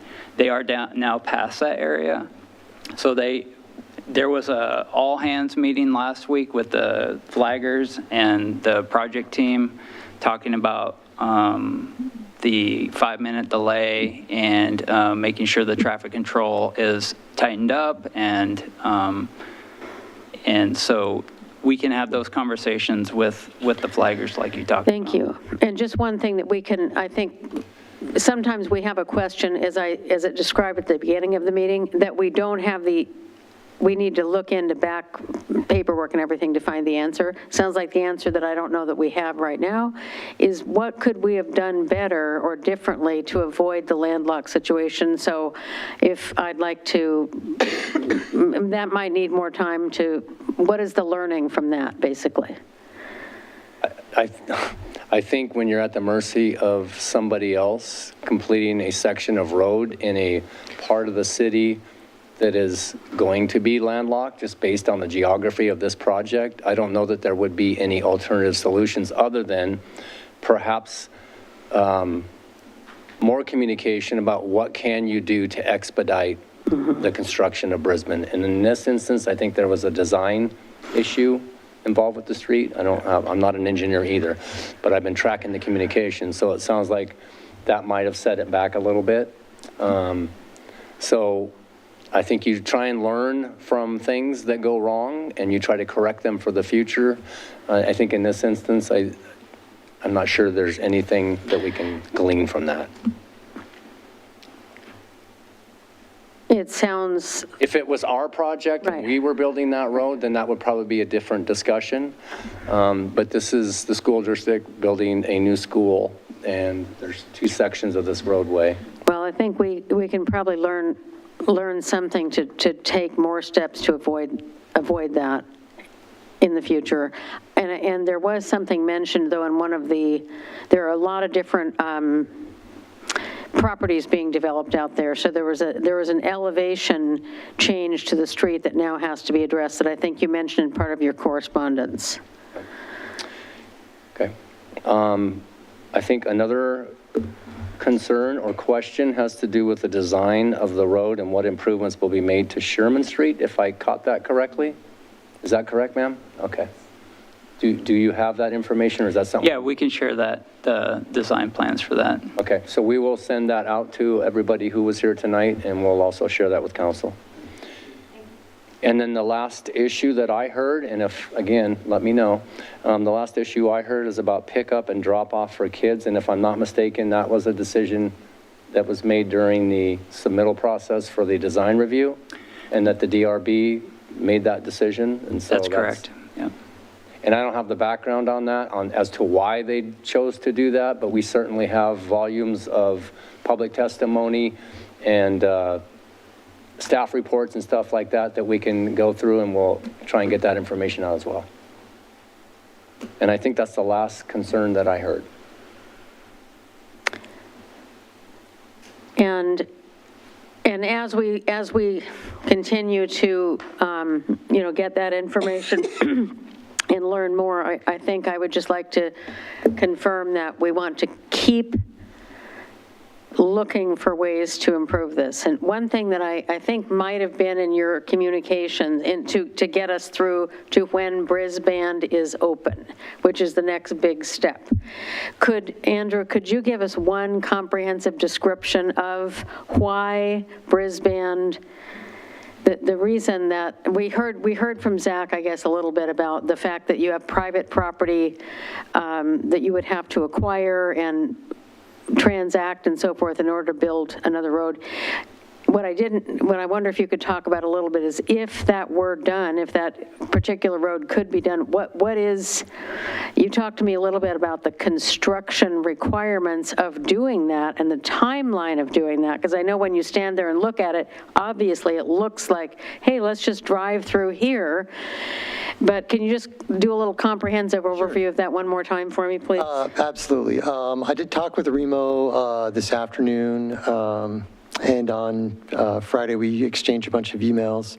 As we sort of discussed, right now, if you're in the Morgan Farms neighborhood and you look out on Brisbane, it looks like a gravel road. It looks like it could take traffic on it. Last week, I talked to our internal city inspector. He let us know that there are a number of manholes that are sticking up. There's 8 inches to a foot of grade elevation difference that needs fixed. Remo informed me that because of that grade difference, there's some design changes that they are working through as fast as they can right now, and some associated costs that they're working through with their contractor. He did add to get the road essentially done and finished. The timeline that he provided me was to have their schedule is basically tracking towards the end of June for that work being done. But, he did let me know that he's heard all the comments from the city and from the Morgan Farms folks, that he did ask the contractor, if they put the pedal to the metal on trying to get things done faster, it would probably only gain like 2 weeks. So it's really looking like June. The one thing I have to say, obviously, it's the school district, it's their project, and we can't dictate how fast their contractor can go. So, but that's sort of the general update to make sure, or to get the road construction done. And realistically, we'd have to make sure that it would be put in a safe spot where, I don't want to speak for the school district, but what I sort of heard was it would have to be a nice drivable surface that's generally safe for public travel for that to be open. So I know, Zach, I think you might have had comments on that, but. Yeah, I think from their concern would be liability, right? If it's not a public. Well, what I heard also, yes, that is the answer to the question I was asking when I should have added, how does that compare to actually fully completing the street as planned, the actual project completion in Brisbane? not making it a temporary road that you, is this what you're talking about? You're talking about fully completing Brisbane? Oh, no, that, from what I understand, that is fully completing. Okay, that's what you were just describing, okay. So to get it completely finished as planned, I've heard if everything goes right and the weather is good and no terrible things happen in the way that we haven't heard of, end of June, maybe July. That is the schedule as I have been told, yes. Okay. Thank you. I think that's all we have for tonight, and there's further, communication going to be continuing with the residents. And can I just add, if we have multiple ways for people to get project updates, so if you're interested and you haven't self-selected for those things, Andrew can provide you that information as well in the back of the room. And we do periodically put updates in the Boones Ferry Messenger on all of our major construction projects. Well, thank you, everyone, for taking all of the time you've spent in your homes, observing this, reading about it, studying about it, wondering about it, writing your concerns, talking amongst each other, delivering letters, petitions, and coming tonight and speaking to us. I know this is frustrating, and it would be better if we could just open that up tomorrow, but I have come to understand that that is not logical or possible, and so we have to do everything possible to make this period between now and the time that is completed workable. And thank you for bringing your concerns to us, and I will continue to be in touch. Thank you. Thank you. Thank you. So that brings us to the mayor's business, and I wanted to let everyone know that today I had a meeting at Oregon Institute of Technology with County Commissioner Martha Schrader and a number of the president of OIT, Dr. Nagy, and a number of his staff, and also Matt Lorenzen, our economic development manager. And the purpose of the meeting was really initiated by Commissioner Schrader, who is working on goals of the county to activate their economic development goals. And I think we all had a really good meeting together talking about opportunities at Oregon Institute of Technology. And I just wanted to share a couple of the highlights there. They, once again, were rated very high in the results that they have for their students. And I'm so glad that they are located here in Wilsonville. Georgetown University Center on Education and the Workforce just produced a report that said that Oregon Institute of Technology has the top return in Oregon, and that their alumni are the highest earning graduates of any four-year Oregon university. And the effects of the pandemic on higher education have been really impactful. It's changed the way that people want to travel to school. They first we all had the at-home online learning that really covered a lot of the university education. And then there is a portion of people who want to come back and do the traditional on-site education, but they're reporting there's continued interest in a hybrid education. And they also are, I think the biggest thing that they are wanting to do, that we've had earlier meetings with them as well, is connecting with the high-tech industries and healthcare industries in our area and Clackamas County and Wilsonville and other jurisdictions to do everything that we can to make it easier for our high school students and our community college students to be able to move through those opportunities to these higher paying higher education degrees. So we'll be hearing more about that from Oregon Institute of Technology. Councillor Dunwell mentioned the bill that we had in the legislature with others to seek funding to study the prospect of extending the West Side Express service the West train from Wilsonville to Salem. And I had a meeting 2 weeks ago. I was invited, I think I mentioned this at an earlier meeting, with Mayor Hoy, who is the mayor of Salem. And he expressed some of the same things that you heard from Representative Neron about, even though we didn't get funding for that study, there is interest among various partners to get to work on that and pull together all of the aspects of it that we can to help the legislature ascertain, when they reconvene in 2025, the great potential of adding that the train commuter service between here and Salem. So you'll be hearing more about that, and I appreciate Representative Neron and also Senator Aaron Wood's work on that, and Representative Mannix and others. Really wanted to report back on a visit we had last week from one of the business partners that some of us met in Kitakata, Japan, when we traveled there for the 35th anniversary of the Sister City Committee.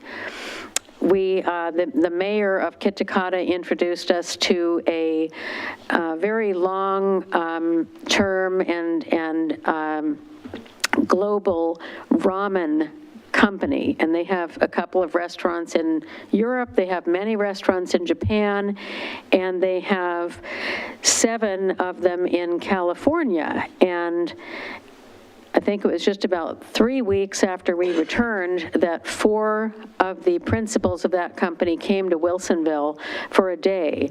And this represented one of the goals of our long-standing relationship with that community of Kitakata, Japan, in the Fukushima province, which is to do what we can as friends and collaborators in learning about each other's cultures, but also to look at economic development opportunities. And so that day, we were joined by a representative from the Department of Agriculture, from Business Oregon, and also from the Wheat Marketing Center. We had some significant Asian food developers and processors who joined us, and just really had a great conversation. I was so impressed with how Oregon came together to welcome our friends from Kitakata Bonnai Ramen. And they now have a great network of people to talk with, to develop ideas on how they what are the best ways to look at expanding their operations in the United States and possibly in Oregon. And one day, wouldn't it be great if they were here in Wilsonville? So these things take a long time, but I appreciate everyone's help in setting up that meeting, both from Wilsonville and also from state agencies and the restaurant and food processing industry.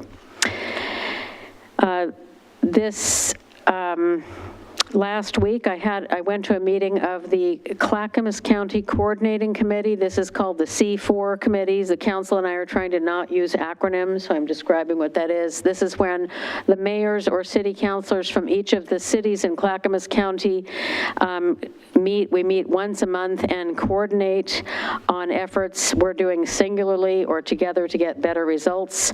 I was very impressed with the report that we heard from Clackamas County Health and Human Services, who this council has met with a couple of other times, our staff has in the other cities, and we heard fantastic results from our county, Clackamas County Health and Human Services Department, on the results they have achieved in the last 3 years, and most specifically in the last 8 months, in reducing homelessness. There used to be a case several years ago where when somebody, whether it was an individual who's homeless or somebody who's trying to help them, they would call a phone number, and the resources were so limited. At one point, they had a waiting list. They had 1,800 people waiting to get a response. And all of the things that they do are tracked now, and this is really a result of the people who voted for and are contributing to that supportive housing services tax, which has given our county tremendous resources. And they now have no one on the waiting list, and the time period, the average time period for a phone call to be answered or returned is now 2 minutes.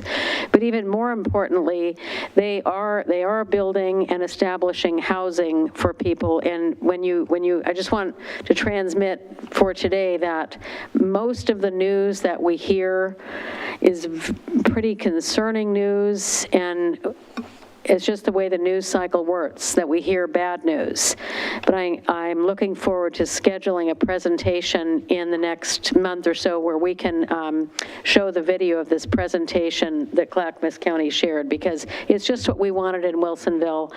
And we want people to be connected who do need services, to be connected to those services that our businesses and our residents have paid for and made possible.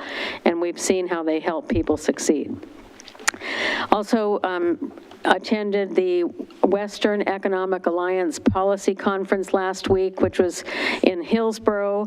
We have a little bit of our city boundary in Washington County, and that's why I was there. Most of the people, all of the discussion was about Washington County, which has done quite a bit in economic development. And I did have a chance to thank Representative Susan McLean, who is co-chair of the Joint Committee on Transportation, for her support again of the West to Salem project. And she expressed disappointment that they weren't able to provide the funding, but I assured her, I think you're going to see all of these cities that worked on that coming together. And then today, it's been a lot of opportunities for meetings. I attended a 2-hour meeting with the Washington County Coordinating Committee, and Councilor Dunwell and I both trade off on that one, so I went to it today. Today, we heard some big news. The committee approved a $1.7 million allocation to a traffic area that is a problem and has been a problem for a long time, and it is the 65th Elligson-Stafford Road intersection of the Transportation Development Tax Funds. So this has been, it's not in Wilsonville, it's outside of Wilsonville, but our people, from all over Wilsonville, certainly the Frog Pond, Morgan Farm area and beyond, travel that way. And so we've been just really imploring our colleagues in Clackamas County and in Washington County to expedite that project. And it is not going to happen tomorrow, but it's moving ahead. So the $1.7 million allocation came from fees that are charged to new developments in Washington County for impacts to roadways to make capacity improvements. So we're really glad about that. And I will reiterate that we think this redo, complete reconstruction, it will not look anything like it does today. It's estimated to cost $13 million, and it now has $8.7 million dedicated to it. So that 8.7 includes $6 million from the Clackamas County Vehicle Registration Fund. Each time we register our vehicles, there is some money that can go to cities and to the county. So the county has dedicated $6 million, and they also dedicated we dedicated $1 million from the city system development charge funds, and I believe vehicle registration fees. Okay.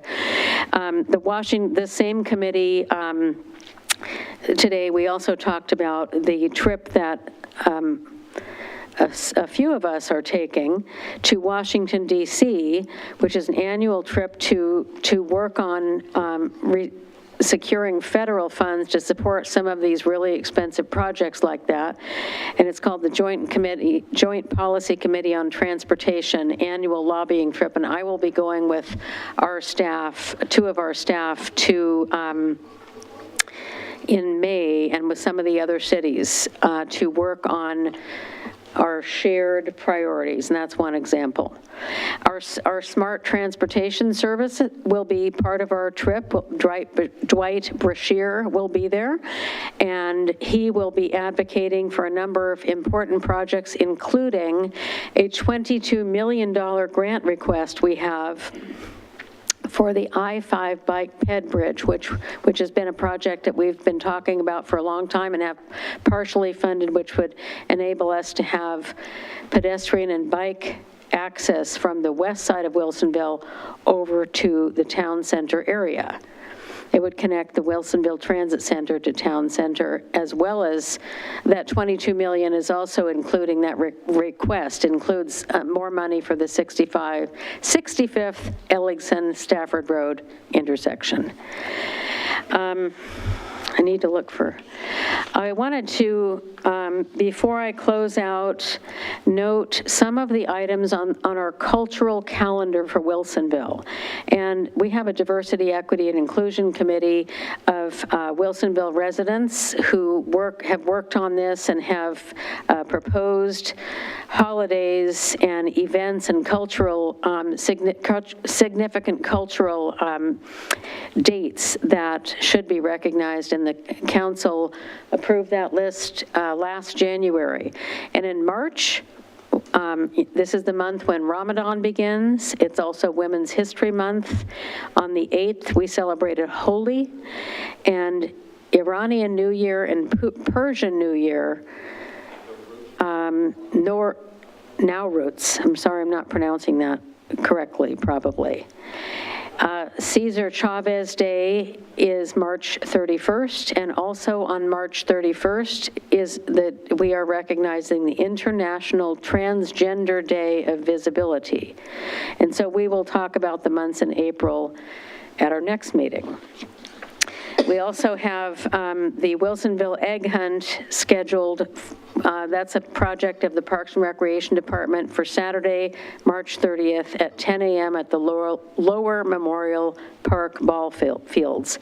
And so this is an annual event that draws a lot of people and it's designed for children up to age 11.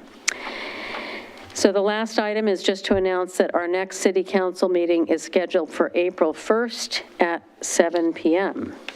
And now I will turn it over to Council President Aukervall for the first one of our council liaison reports. Thank you. Since our last council meeting, I attended a few meetings. I actually attended a meeting with a child care consortium that's being led by the city of Ashland for their city. We have a kind of a group within Wilsonville that's been meeting. Ashland has their own group that's been meeting. And I met with Ashland's group just to learn more about what they're doing within their city, what their goals are, and kind of actions that they are trying to take on. So that was helpful and interesting, and a connection that I was able to make actually through League of Oregon Cities events. So that happened last week. On March 6th, I attended the city's DEI lecture, the last DEI lecture that occurred, and that one was LGBTQIA+, understanding and allyship, and it was held at Clackamas Community College. And just a big thank you to our community members that both presented at that and attended and shared in the dialogue that evening. The next lecture is going to also be at Clackamas Community College, 6 p.m. on April 4th. And the title for that lecture is A Couple's Search for Sanctuary. And I believe the presenters are also community members here in Wilsonville that are taking time to share and have dialogue with our broader community on that. This Saturday, I wanted to mention, too, there is an event at Town Center Park and celebrating cherry blossoms in our city. And this is being put on or presented by the Kitakata Sister City Advisory Board. I think we've all noticed, especially this last weekend in our beautiful weather, see some of these trees just start to pop, and wow, it makes life so much better after a long winter to see that. But there will be a number of events celebrating some of our cherry blossoms, and we have some special friendship trees in the town center park with our sister city, Kitakata, Japan. So the events that will be programmed between 11 a.m. and 1 p.m. this Saturday, there will be green tea tasting and an origami station, a story time, I believe for children, that'll be held at 11:30.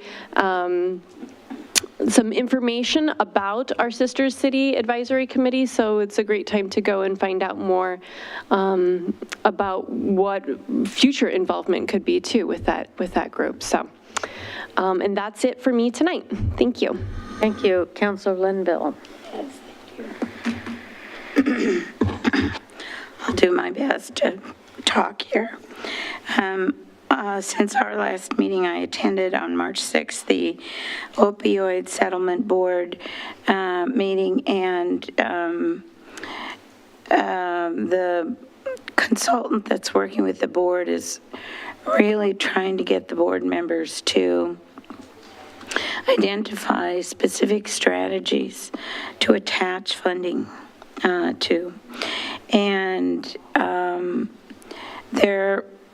it got a little stalled during this meeting, and the stall was really that the board wanted to really look at where priorities are before kind of just doing a laundry list of how much money should we give to this strategy, to this strategy, this strategy. So that'll be some more refinement work that'll be done at our next meeting in April. I also attended and represented the city on the Aurora State Airport Planning Advisory Committee. That was on March the 12th. And specifically at that meeting, the PAC, which is what we are called, we were reminded that we have advisory capacity only. And but although they appreciated us coming and having comments, we were to have reviewed the first 3 chapters of the planning document, which we did. And there were several concerns that were raised about the strategy that was used to identify the number of projected flights out, and the model that was used was to look at population projections for Clackamas County moving forward, and for the cities moving forward, rather than to looking at 6 years of data that we actually have from the control tower. So a question was raised about why the model was used, that was used to identify the strategies moving forward. I asked specifically about, they mentioned the capabilities of other airports in the region, and they named them out specifically in the first 3 chapters, but they did not conduct any alternative analyses to determine whether the need was being met by those other airports in our area. So I raised that question. And the other thing that was not brought up in the chapters, which the city of Wilsonville has raised in previous issues and concerns, was the projected Cascadia subduction zone earthquake impacts, especially on the south end of the current runway, and the potential for liquefaction of the ground So while they acknowledged all of our concerns, they requested that things be put in writing and they would get back to us in writing. And then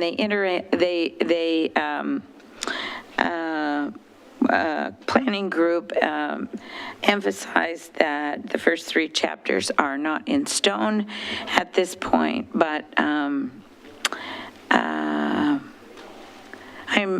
I'm cautious about whether we will be heard at this point.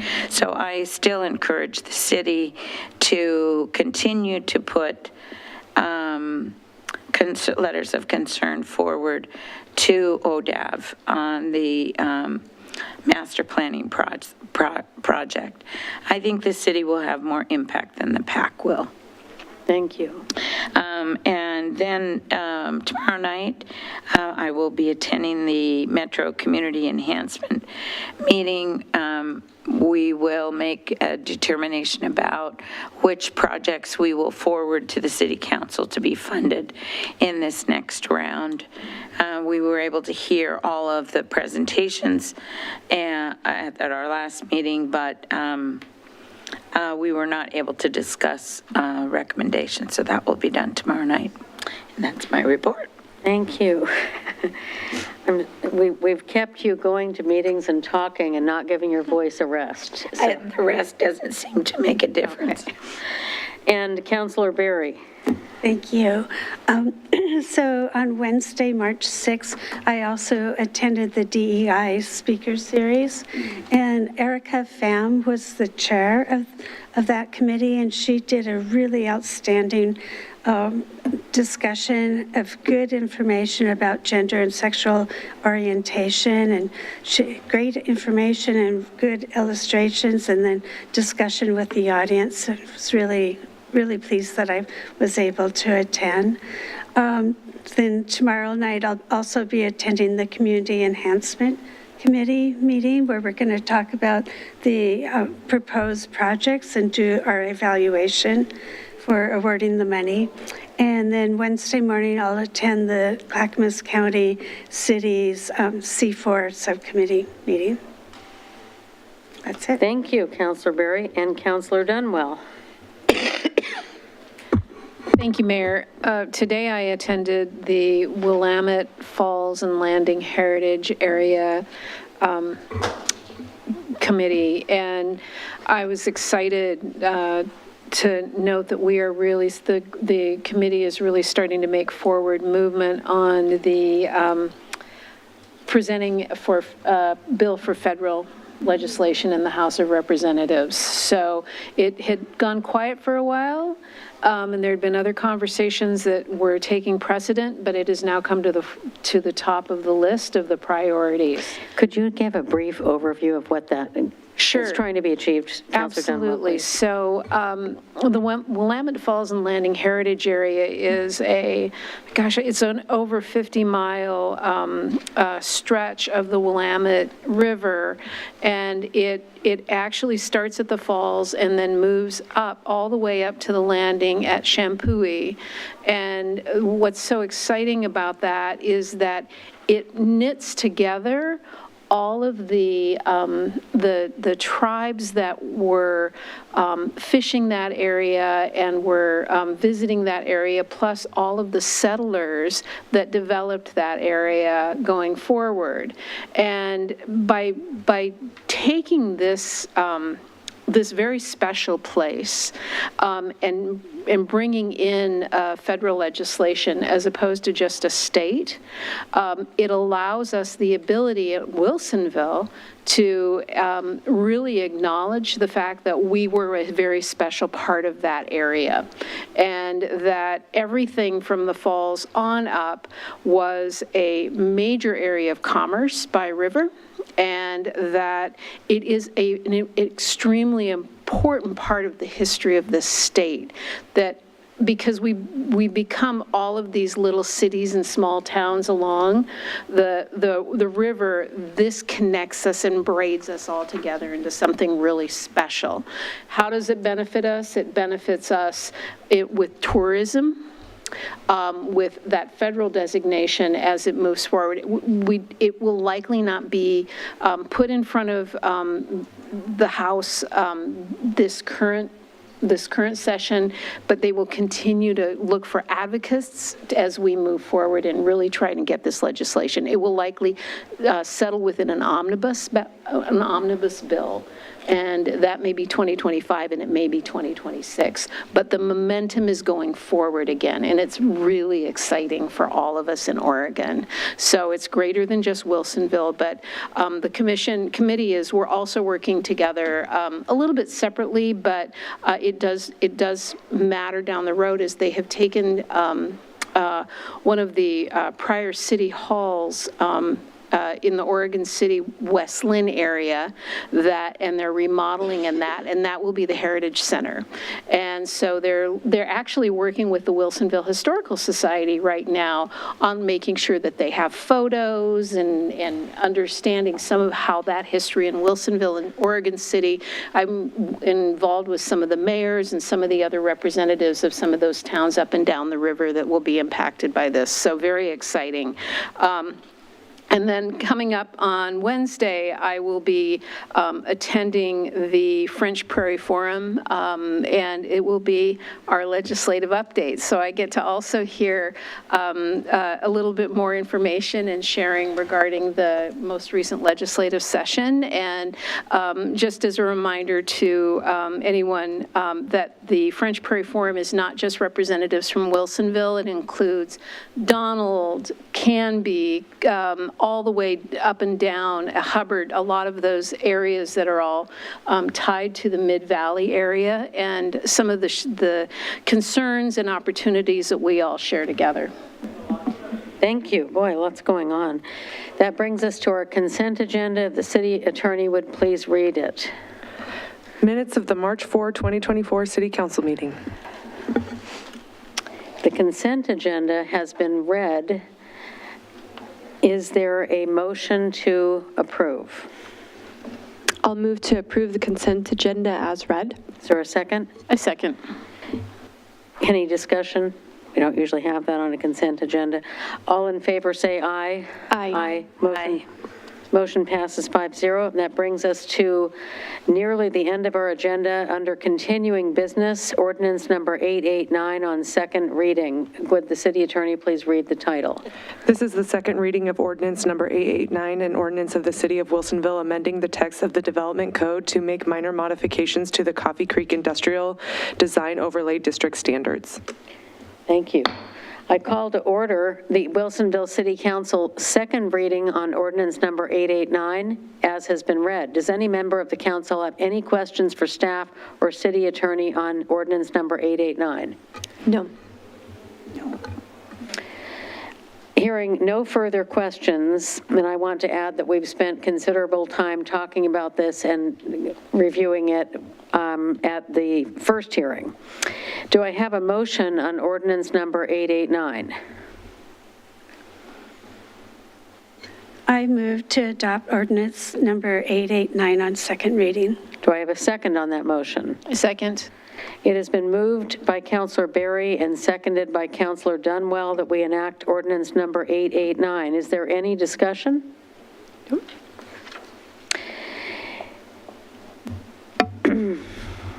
Hearing no further discussion or commentary, I hereby ask the city recorder to make a roll call vote. Those in favor of adoption of the ordinance will, as their names are called, answer aye. Those opposed will answer no, and those who wish to abstain from the vote will answer abstain. The city recorder will now call the roll. Councilor Berry? Aye. Councilor Linville? Aye. Council President Aukerville? Aye. Councilor Dunwell? Aye. Mayor Fitzgerald? Aye. The motion passes 5-0. Thank you. That brings us to the city manager's business. Nothing tonight, Your Honor. Any legal business? Nothing tonight, Mayor. Meeting is adjourned at 8:51.